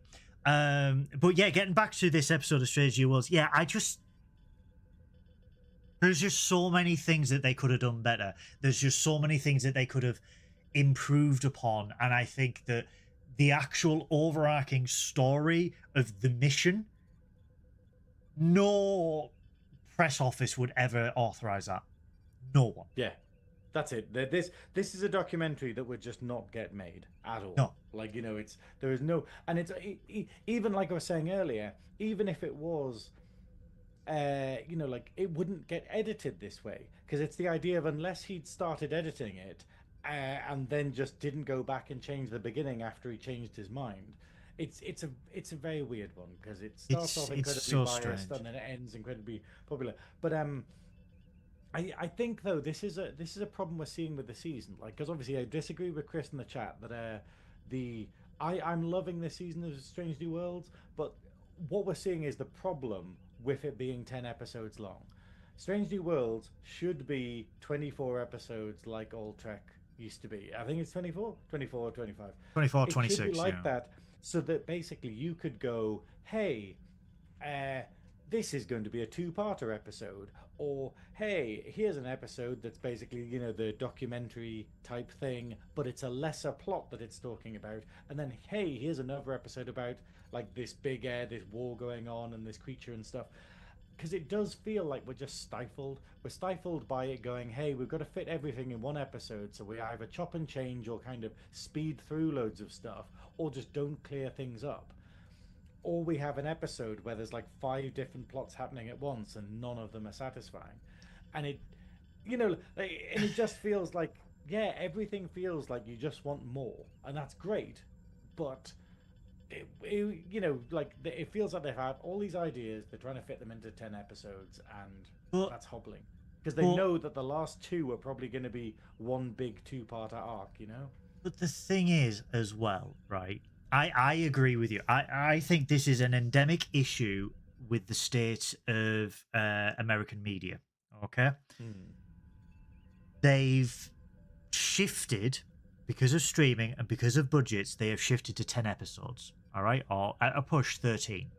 Okay, which originally, when a season is greenlit, you would have a pilot.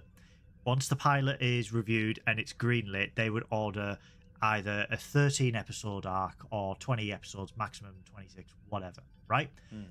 But always, it was season 1 would always be a 13 episode arc, right? And then if that season did well, yeah, you would get what was called a full season order, right? Yeah, I remember Buffy, because Buffy season 1 is only about 10 episodes. Yeah. So, what the problem with Hollywood, shall we? Well, not just Hollywood, but like American media in general is. Let's just say Paramount.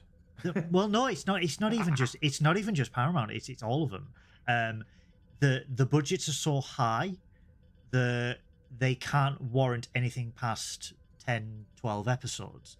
So we don't get the level of exploration into characters and into stories and into the universe that we used to have in the 90s, because the budgets in the 90s were very, like, you would have a set budget for 24 episodes and you had to divide that into 24 things. And then that's where the ingenious ways of cost saving came in when it came to Star Trek and stuff like that. Yeah. Now you have bloated budgets to make high, and I mean, again, I'm not saying that I don't appreciate the visual aesthetics, the editing or anything like that. I think it looks absolutely stunning. I think it looks absolutely beautiful. But I would sacrifice the visual aesthetics for more episodes. I would sacrifice that if we got excellent stories, because that's what Star Trek has always been about, excellent storytelling. But it's the trend in Hollywood, and it's not only that, it's and again, this is the only reason we had a 2-year delay with Strange New World was because of the writer's strike. That's fine, but the length of time you have between seasons, and Stranger Things is very much like this. It's always Wednesday on Netflix. That people lose, they lose interest, and they forget things that happen in the previous seasons, and the momentum gets lost. And long live the Empire, you magnificent shed. But they, because it's only 10 episodes, like we will have 10 episodes of Strange New Worlds now, right? And we won't have another season until next year. We don't have that where it's like, oh, it's going to be 12 months between this and this season. Whereas back in the 90s, it was like, it was 4 months. So it was still fresh on the public consciousness what happened. And what we are seeing is the sheer pace that they are filming as well. So like, I mean, it's been confirmed. Season 5 of Strange New World starts filming next month. Next month, That's right? crazy. It's not airing until 2027. Season 3 was produced 2023 to 2024. Yeah. Came out this year. year. It's weird that they just sit on it. And it's, I mean, here's the thing, okay? I think we need to do this because obviously we're running out of time. I think we need to do a poll. So I think I need you to set up a poll. But I think we should do one of, would you prefer Strange New Worlds to have a lower budget but more episodes? Like, do we really think that, it goes, hey, cool, you only get 10 episodes, but look at all the explosions and look how beautiful everything looks? Because I don't know if I care that much about the look of stuff. Like, I watched DS9, I watched TNG, and I still actually love it, But here's the thing with those, everything is like on wires or sticks. It's like the idea of going, like Doctor Who, where you just kind of go like, oh look, it's only got a couple of episodes kind of thing, but it cost millions of pounds, and you're like, I don't care, it's going to look but here's the thing anyway because it's CG. Here's the thing, right, with 90s Star Trek, to this day I still think it looks timeless. I still think it looks good. And yes, practical effects do cost an absolute fortune and everything like that, but they did move to CG and they were able to do it. And I mean, all you have to do is look at Enterprise, look at Firefly, look at Battlestar Galactica, look at The Expanse. The CGI looks absolutely incredible. But Battlestar still had 20 episodes. Yeah. Still had 20 episodes and they were able to do it. Foundation Imaging was still able to do it. I think they need to... I don't think it's ever going to happen. I think they either need to do one of two things. Increase the amount of episodes, which will in turn save the industry over there, because the industry's on its arse. And I mean, I was speaking to someone today who he was the visual. He worked on the visual effects for Enterprise. Okay. Yeah. I won't say who or anything like that, but he is struggling to find work. He is massively struggling to find. Now this guy, right, for a testament, at the tender, I think he was like 20. He did the VFX on season 3 of Enterprise, right, where the Xindi were battling and they blew the ship up and stuff like that. He did that, right? Very talented person, very talented, right? He's struggling to find work as VFX, right? He is really struggling because these episodes are so they are so short. Like, there's a short amount of episodes, but there's then nothing else. Do you know what I mean? So like, if you look at it, there's not that continuous factory line of things being produced in Hollywood and Canada and stuff like that. And if they had more episodes with a lower budget, I think you would find that a lot more gets produced and a lot more people have work. But again, they are Well, that concerned with budgets and profitability over quantity and everything like that, and it's the it's fact taken of, away. I think lower budget, well, like keeping the same budget but using it, to get more episodes effectively. So look at having David more there. episodes, but then going through the whole thing of going, hey, look, like we just churn them out, so it's like a season a year, like classic Trek was. And I get that maybe you can't do that because of unions and stuff now, where it's kind of going, hey, actually everyone's pays and everyone's like, what we need to like the pay everyone. You can't do that anymore. But it's frustrating because they're very hampered by the format of this season of how they tell a story, and that was very obvious. So David, yeah. David posted an interesting comment there to say that one episode takes 10 days to film. Now, if you go back to the 90s and the early 2000s, it was 5 days. Yeah. It was 5 days to film. Similar length runtime, similar sets, 5 days. Why does it suddenly take 10 days? Is it because of a higher budget? Is it because, like, why is it double the time to film a similar formatted episode with a similar runtime? Do you think it's because technology has made them go, oh, we can do all of the crazy stuff now, whereas previously it just went, oh, we can't do that, so we'll work around it? Like, for instance, like David's episode of Strange New Worlds, where he's playing like, one of these I don't know what they're called, like commandos, like one of the soldiers. Yeah, special forces. One of the soldiers, special forces, and there's loads of them. Like it has like a huge lineup of them. We have a shot where it has all these people in costumes, and it's all like it's really dramatic and stuff. But it's the fact of going, wow, that's a lot of extras to have for the sake of about like, not even 4 minutes of footage. In terms of like Whereas if we look at like classic Trek and we just go, hey, the siege of what is it, AR 448, AR 558, yeah, and we kind of have that, and we just go, it's literally like 5 people, because they go, hey, look, they're held up in a sort of thing, they're doing this, and you just kind of go like, there are ways around it narratively, but then now because you have CG, you have all of the video walls that you don't like and stuff. I think because they have the availability, they're like, well, why can't we just have space battles every week? Why can't we have sort of like tons of extras and whatnot and take ages to film in multiple locations, rather than just going, hey, we have 4 bits on the ship. We have the bridge, like we have the bridge, we have sick bay, we have someone's quarters, and we have the bar. The whole episode has to exist in them. Like... Yeah, so David's just hit the nail on the head, because this is what I was going to say there. It's setup time. A large majority, because people think that, I mean, David's probably found this out as well when obviously he started acting. People think you go in and you do your lines and you just work 12 hours a day doing scene after scene after scene after scene. That's not how it works in the industry. There is a lot, and I mean a lot, of setup time. Like when I was working in a set, when I was working on a project or shooting something, say it was a 14-hour day, okay, out of those 14 hours, right, and I mean I would do 6 days a week, 14 hours a day on certain projects, right? Out of those 14 hours a day, maybe 4 hours was shooting. Yeah, maybe, because in between you have to dismantle, re-establish, move shots, change the lighting, make sure everything's working. So David's probably found that as well. And then Chris has also said as well, when he interviewed one of the directors, he said it's all about the money. And it is. It is all about profitability. It is about distribution rights. It is about... And this is the thing, and this is what's infuriating though.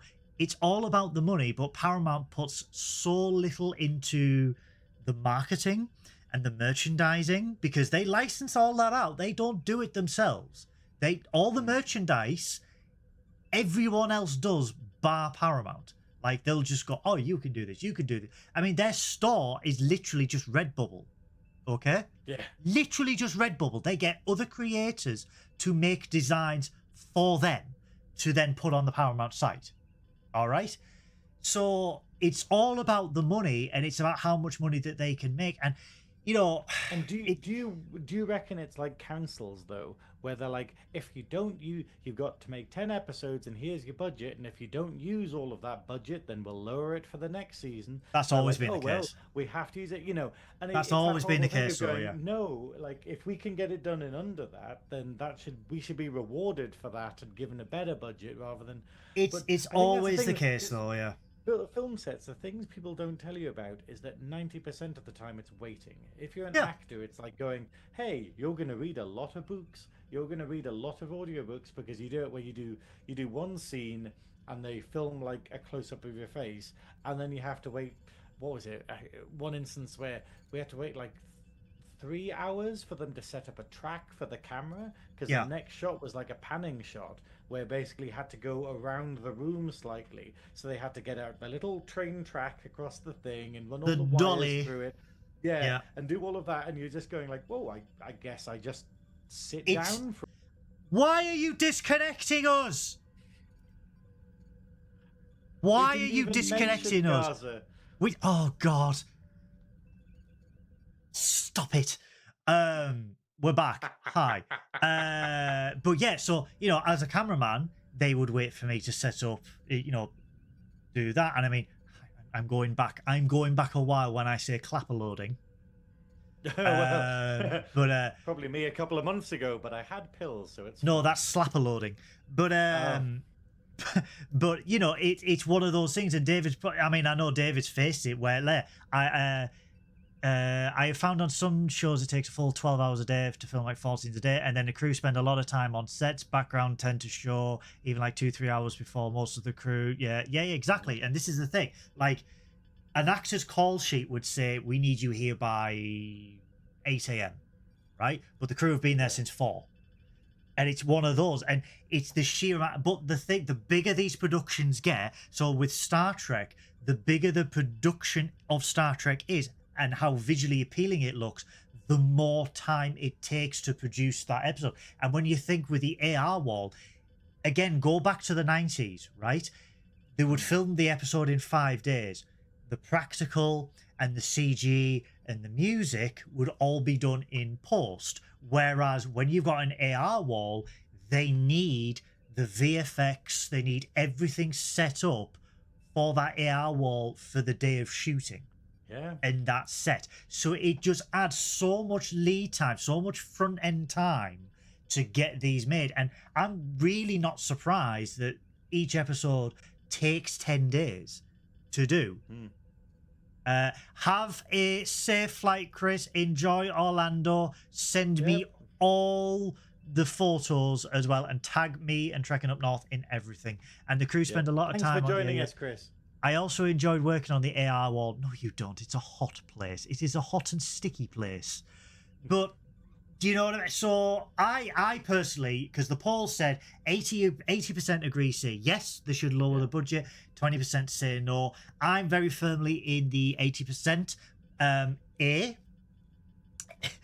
means I've got a chance to work. B, we get more clever ingenuity back into Star Trek like we used to have in the 90s to make things like they used to. And see, we get more episodes. We just get more episodes to flesh out the universe, and this is what it needs. We're watching, like, is there anything, like, I know there's films, okay? There are films where people go, I want to see a spectacle. People go, Yeah. I'm going to go and see this film because it's the summer blockbuster, and there's going to be explosions, and it's going to be really flashy, and it's going to be like James Bond punching Nazis and stuff. Oh God, stop saying this! How many warnings can I get in a single episode? It's a few. We're 4. But but when we have that, like, that's great for a film. But then what we've done is we've translated that to TV shows where I want a plot. I want to be watching it where I care about the story. I care about what the characters are saying to each other. I care about what the characters are like doing in the episode.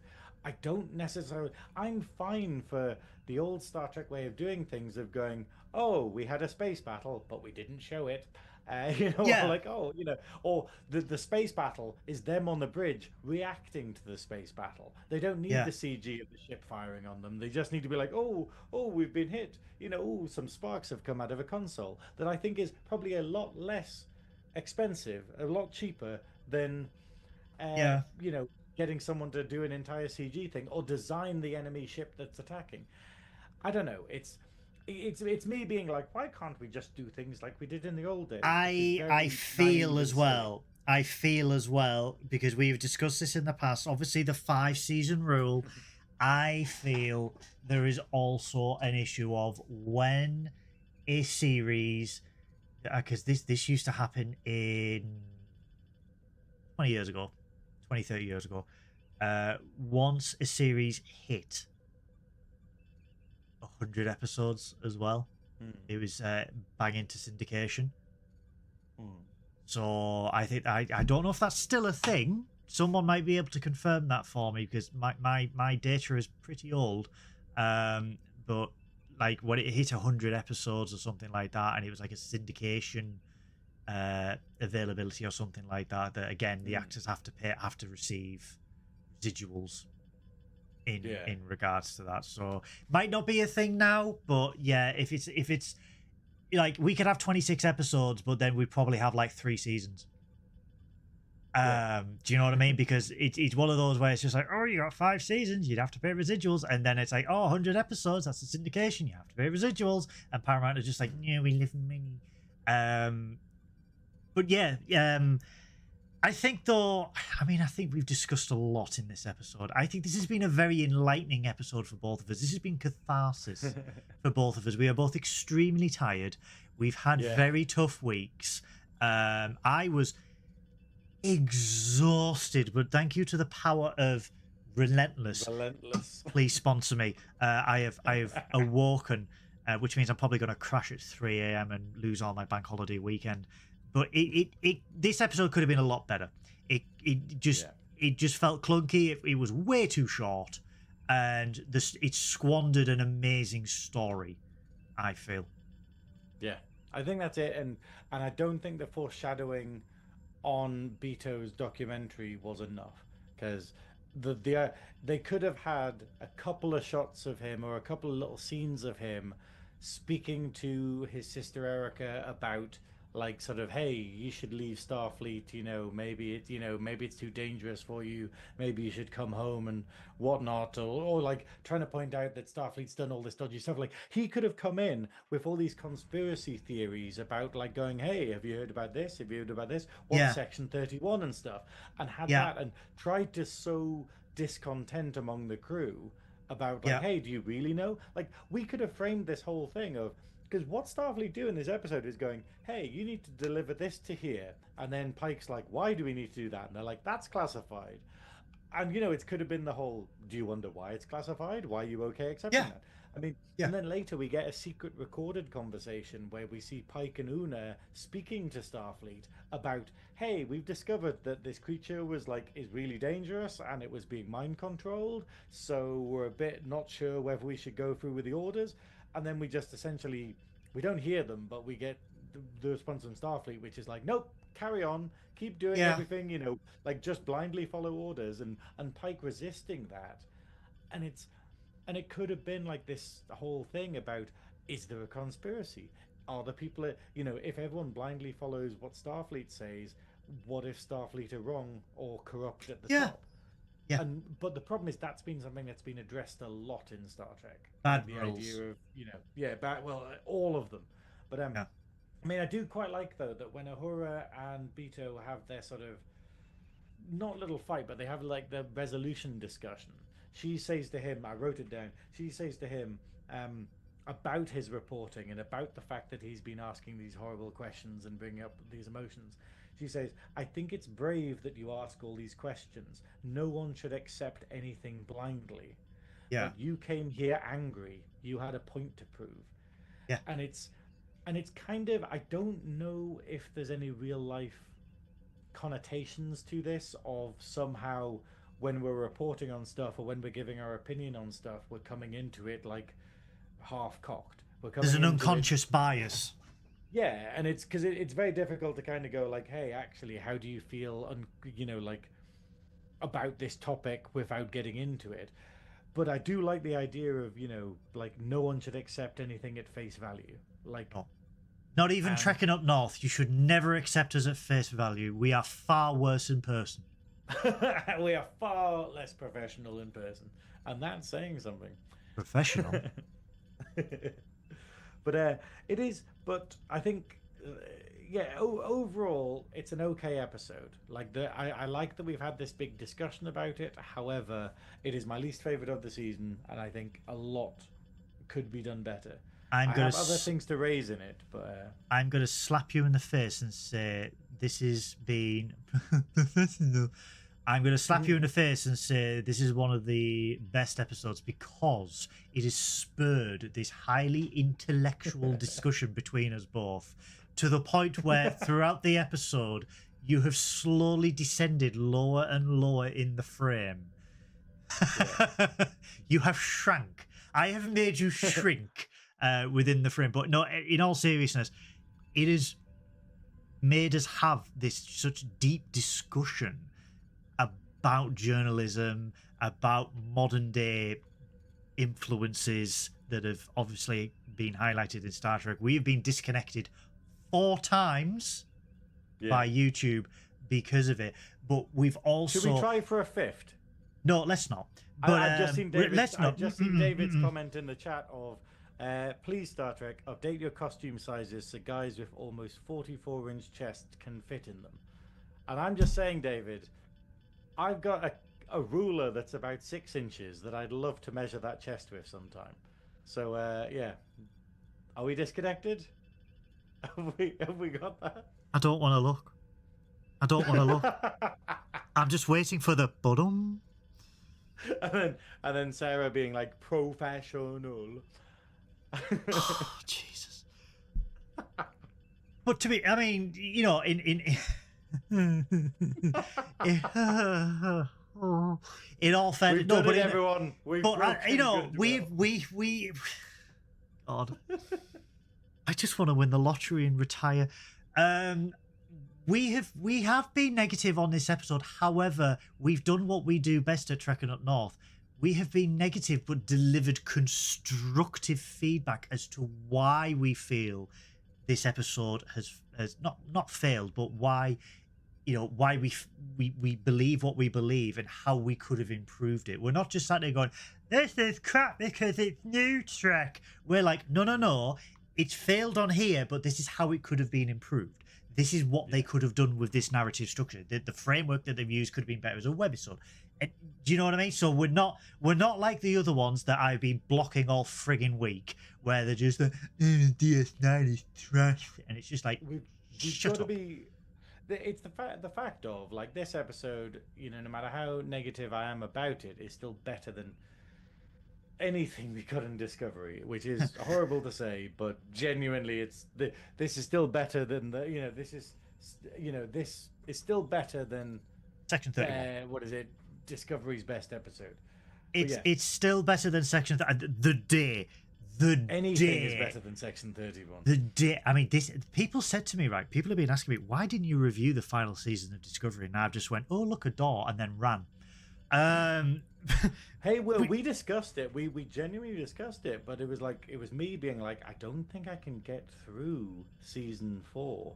I don't think I can get to season 5 in order to watch it, because and the problem I just keep turning it off. You know, and the problem is the sheer amount of toxic negativity. There's negativity and then there's toxic negativity, and the sheer amount of bile against that series would mean that we're gonna find out, because we are going to review. Be constructive. I don't think I could be constructive with it, because I would literally be like, I think they should just not. You know, like, it's not a case of going, hey, if you do this, you could fix this. It's a case of going, if you made a whole new show, it would be better. There we go. You know? On the Double Wheel of Shame, there is a Discovery episode, and we are firmly going to be testing the waters on what happens in the chat and the comments for this episode. And boy, am I full of anxiety for that day, because I'm gonna moderate the balls out of everyone I know and love and just be like, please ban everyone if anything comes through. But you know, with this though, with Strange New Worlds, they can do better. They have done better. We have just been providing examples of how they can do better, and we did this last week and we've done it this week, and this is why I love doing this show with Synoiz, because we can have this intellectual discussion. We can disagree. Clone Star, they tell you to shut up. Because on Clone Star, they mute me. They mute me. You cannot ban me. I'm here until I die. Mute. Peach, you've watched all of Discovery. Well done. You've done more than me. I tried, so sorry. I'm so sorry. I believe... No, if I remember, Peach actually said to me on my Twitch stream that she was watching Discovery, and I was like, where are you up to? And she never answered me. She never answered me, because I'm like, are you at season 3 yet? She got to the scream. She got to Gen Alpha had a paddy and destroyed the universe, and it's like, I'd rather get a delivery from Yodel. Oh, sorry. Anyway, speaking of things that don't exist, on whether you get a delivery from Yodel. Speaking of things that on whether you get one. Speaking of things that don't exist, I think it's time for us to wrap up this episode, don't you? Any further notes you would like to add? I just want to blaze through my remaining notes, okay? Just want to say things that I... Sorry, I must have missed it. Much like my package, Peach! But yeah, what was I going to say? Yeah, no, when we see a Lutani, we see the Lutani pilot, because they managed to save them from the ship. I think they look awesome. I genuinely think amazing.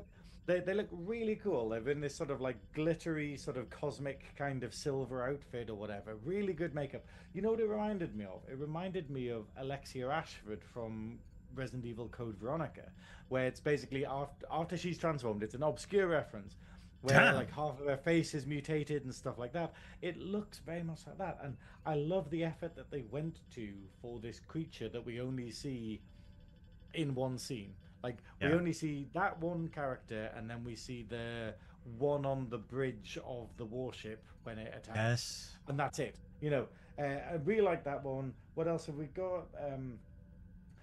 The Uhura finding out about a friend, I really like, because I think that's horrible. Spock dealing with his human side, where we basically get a bit of an insight that I didn't know whether that's already in the lore or not. But when Spock talks about, like... where Spock talks about, like, when he was a child, one of his childhood friends wasn't allowed to play with him because he was half human, and so Spock ran away, hid in a cave in the desert, and his dad found him, and he was cutting himself trying to cut the human part of him away. And I'm just like, I don't think we've ever had that kind of lore added to Spock. Nope, but this is a new addition to Spock. You know? Yeah, I really like that. I think it's probably quite relatable to it. I like the disclaimer at the beginning. I thought it was cheesy because it goes like this, you know, warning, this is property of such and such. I kind of liked it, but it's a bit gimmicky. It's nice to be in universe for a change as well. Yeah, it was actually, the problem is it was better than the one on Section 31. Like the whole Section 31 intro where they tried to make it seem like a mission briefing, and it was just like, you would never have a mission briefing like this. You've obviously never seen a PowerPoint presentation. You know, but I liked the difference. I liked the Spock and Chapel being a bit awkward with each other, where Chapel was like, oh, I need to work with Spock on this thing, and we're still not talking, so we have to kind of be professional about it. Pike asking Beto, have you ever watched someone die? Like, you know, and kind of getting that depth of character on Pike, where he's such a kind and lovely person, but you realize that he has been through the ringer. You know, much like Cisco, where you just go, there's a depth there, and I like it, where we have these kind characters, but they're like, they've been through it, you know? Oh yeah. And but final couple things. The creature killing itself in the sun. Oh, like, so sad. Flying into the sun, and everyone's just watching it.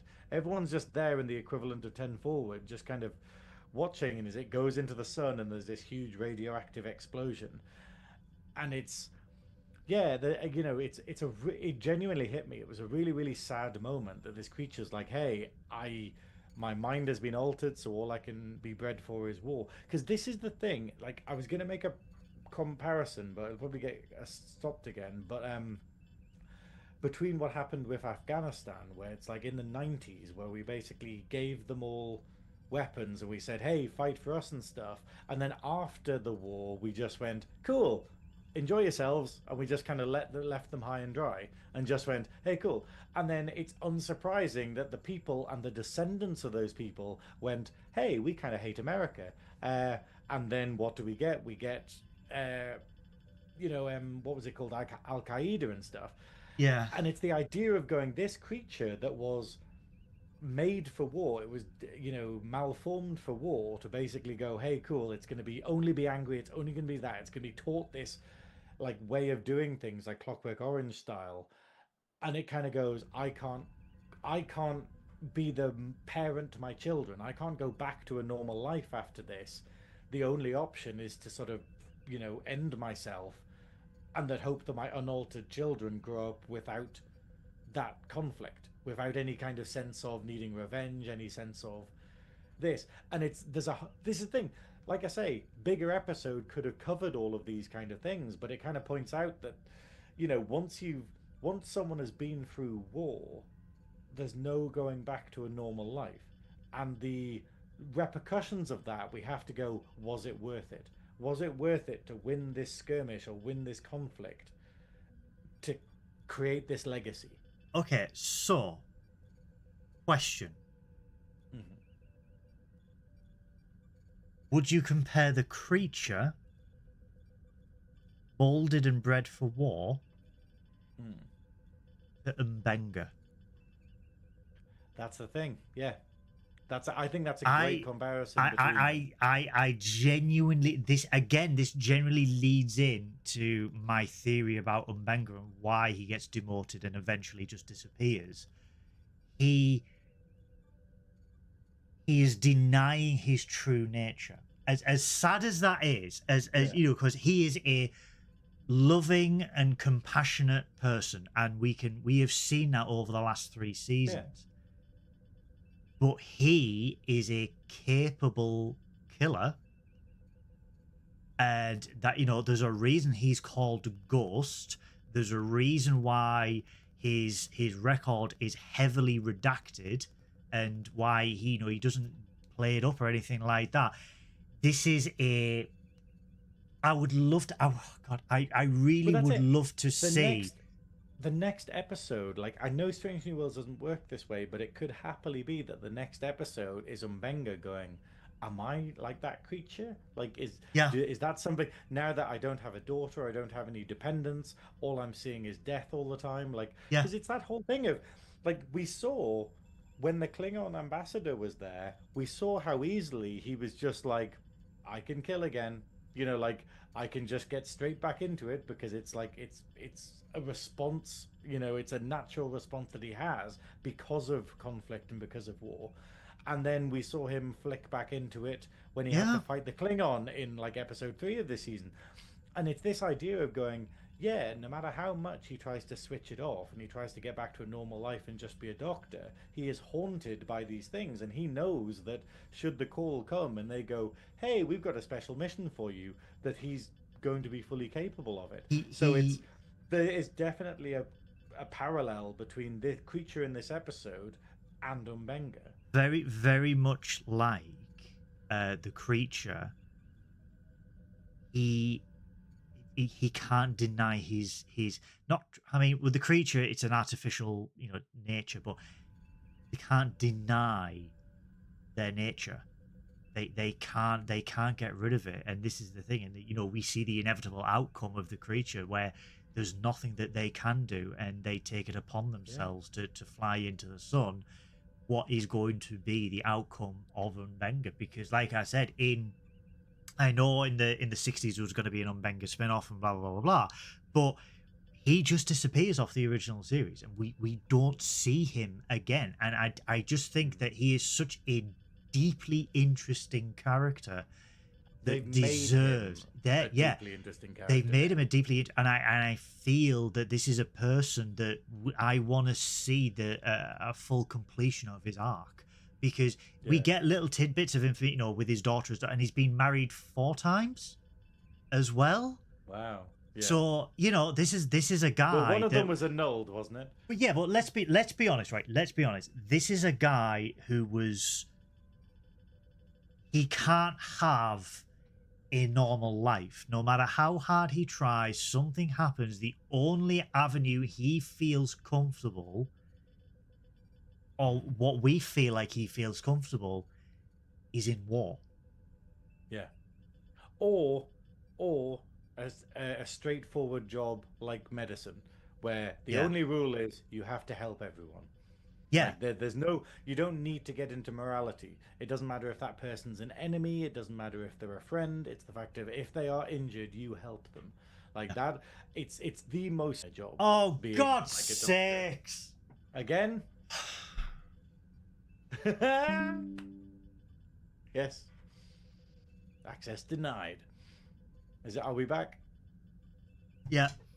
Yeah, we're back. Wait, but okay, just to finish up, I just want to draw the parallel between that and the veterans that we have, where it's the idea of going, how many veterans do we have that want to be like this creature, who just kind of go like, hey, I got back from war, I can't fit back into this. I have friends, and it's not war, but it's mental disorders that they have that make them so frustrated at the fact that they can't fit into society, and they're trying to fit into society, but it very much kind of goes like, hey, fit in this block, don't make any trouble, kind of thing, that they're just like going, well, why am I in this world? Why am I in this world if I can't actually survive in it? And it's a very bleak situation, and I feel like that every day.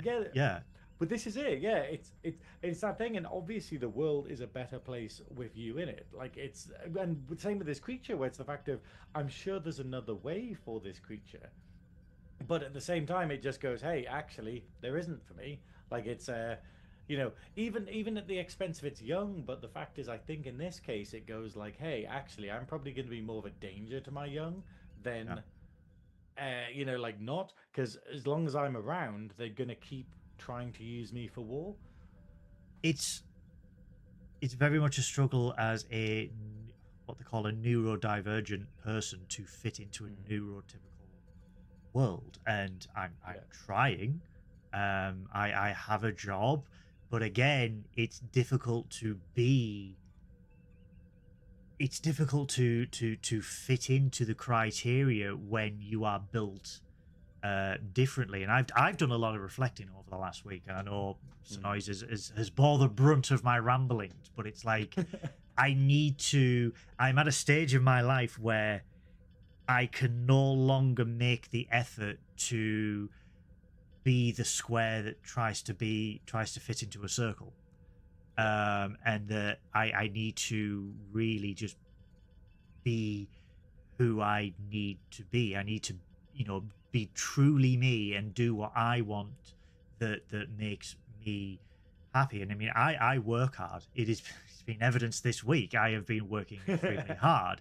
12-hour shifts. Does that make you happy? Are you denying your true nature, your true self, at the expense of trying to fit into a slot that you are not compatible with, that you do not actually fit in? And it makes you think. It makes you think quite a lot, and it goes, do I continue on this path and try and be happy and try and fit in, or do I take the plunge and go, actually, do you know what? I would rather forego comfortable living and go out of my comfort zone and live the life I want to live and be happy. And it's that old adage of, if you do what you love, you will never work a day in your life. And that has always been a thing. And working in the industry I did, even last year when I was doing stuff last year, top secret stuff, I would start at 8 a.m. in the morning and I would finish at 2:30 a.m. at night with one lunch break. Flew by. No stress, happy. but because it was what you wanted. Because it was what you want to do, and then you compare to today, where I've done 12 hours and I am mentally and physically trained, and it's like, do you want to continue doing that for the rest of your life? Do you want to be like that? And again, you know, comparing to this creature, they have been altered to do this to fit into the demands of this alien race, and they've chosen to take matters into their own hands. They've chosen to take control of their own life. Anyway, ramble over. Any other notes? I think it's good. No, I'm going to leave it there. I've talked a lot. Thank you, everyone, for letting me talk this much on a particular episode. But I think we've dissected this successfully, I think. I've really enjoyed this episode. I think we have done a jolly old good job in dissecting this episode and improving it and delivering constructive criticism more than anything else, which... As fans of Star Trek, we do not like to poo-poo and caca. We like to provide a constructive alternative or a professional alternative on how we could improve it. So thank you so much to everyone who has joined us in the live chat. Thank you so much to Chris, the magnificent Shed, David, Beth, Peaches. We had Chuck. We've had everyone in tonight. What do you think of What Is Starfleet? Please, please, please let us know in the comments below, because we need to engage with our audience. We would like to hear from you. What did you think? Did you like this episode? Did you not like this episode? Do you agree or disagree with what we have said? Put it in the comments below. Even if you've been watching on the live chat, give us a comment about what you think. And while you're comments help the algorithm. Likes they really help the do. Algorithm, subscribes help the algorithm, and comments, and start a discussion. Argue amongst yourselves in the comments, and it will get our videos boosted. It will I boost just want the to say videos. though, while I'm here, can we all just wish Beth some good health? Because Beth has had. She hasn't been able to eat this week. And I can't think of anything worse, because I think, you know, when I've been having a bad couple of days, the only thing that makes it better is the fact of being able to order pizza. Like, had awful stuff happening earlier in the week, and then afterwards we kind of went like, should we order pizza? And then we got it, and we were like, okay, pizza takes the edge off a little bit. It's still, you know. I tell you what, Beth. Just for you. I'm going to regret this, because she's been saving her points. Just for you, Beth, I will install Daytona back onto Twitch. Just for you. However, if you take the P, but just for you. But yes, everyone wish Beth some good health. She will be missed next week, because what is happening next week, Science Officer Synoiz? I don't know. Something. What's something? It's a red car boot sale.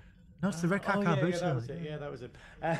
No, what we have is we have the Nerdy Up North quiz next Saturday on the 30th, and it's at our new location. Have I done this? I'm sure I talked about this. Yeah, it's at our new location at Laser Quest in Sunderland. It is going to be absolutely amazing, and you should all come along. It is, it is 5 p.m. at Laser Quest Sunderland next Saturday, the 30th of August.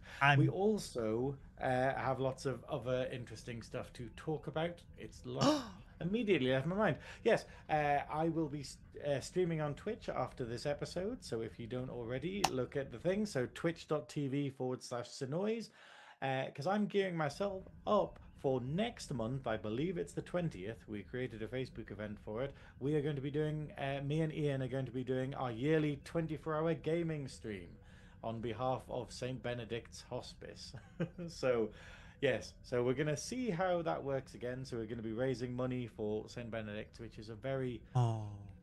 I do hope I get to see you sleep. I do hope I get to see you sleep again. Well, hopefully, I'm hoping that because we're having it at my house, because we alternate. So last year was at his house, and his sofa is a fuck ton more comfy than mine. And therefore, it's a bit easier to slip off, you know, at his. It's a lot easier to... It's easier to slip off. Would you believe? Anyway. Yeah, but no, but yeah, so join us for that. We'll be publishing more details of that soon, but it would be wonderful if you could sponsor us for that. And yeah, that's me done. So make sure you join Synoiz straight after this stream on twitch.tv/Synoiz. I should be back on Twitch this week now that I feel a lot better. The last time I was on Twitch, I had a kidney infection, so I'm just like, ha ha ha, gaming, need to pee. Ha ha ha, gaming, need to pee. So I was, there was a lot of be right backs in that stream. So I should be back twitch.tv/Captain Goodwill. Should be Monday and Tuesday, I think. I don't know. But please, like all of our friends down below, give them all a subscribe. You won't be sorry. If you liked this episode, please tell your friends about Trekking Up North. Tell the world far and wide. If you see us posting on social media, repost it. Like our stories. Just tell the world that we exist. However, if they are an arsehole, I don't want them on the stream. We want those comments. We want those comments though for the algorithm. We want the nice comments. Even if they're an arsehole, let them post. We can have an argument with the algorithm. Yeah, but if they say something dodgy, I am removing it. So take care. Later, take care, everybody. Live long and prosper, and as ever, on Trekking Up North. Miles. You would do a mind meld with a big space creature. It's weird. Want an onion.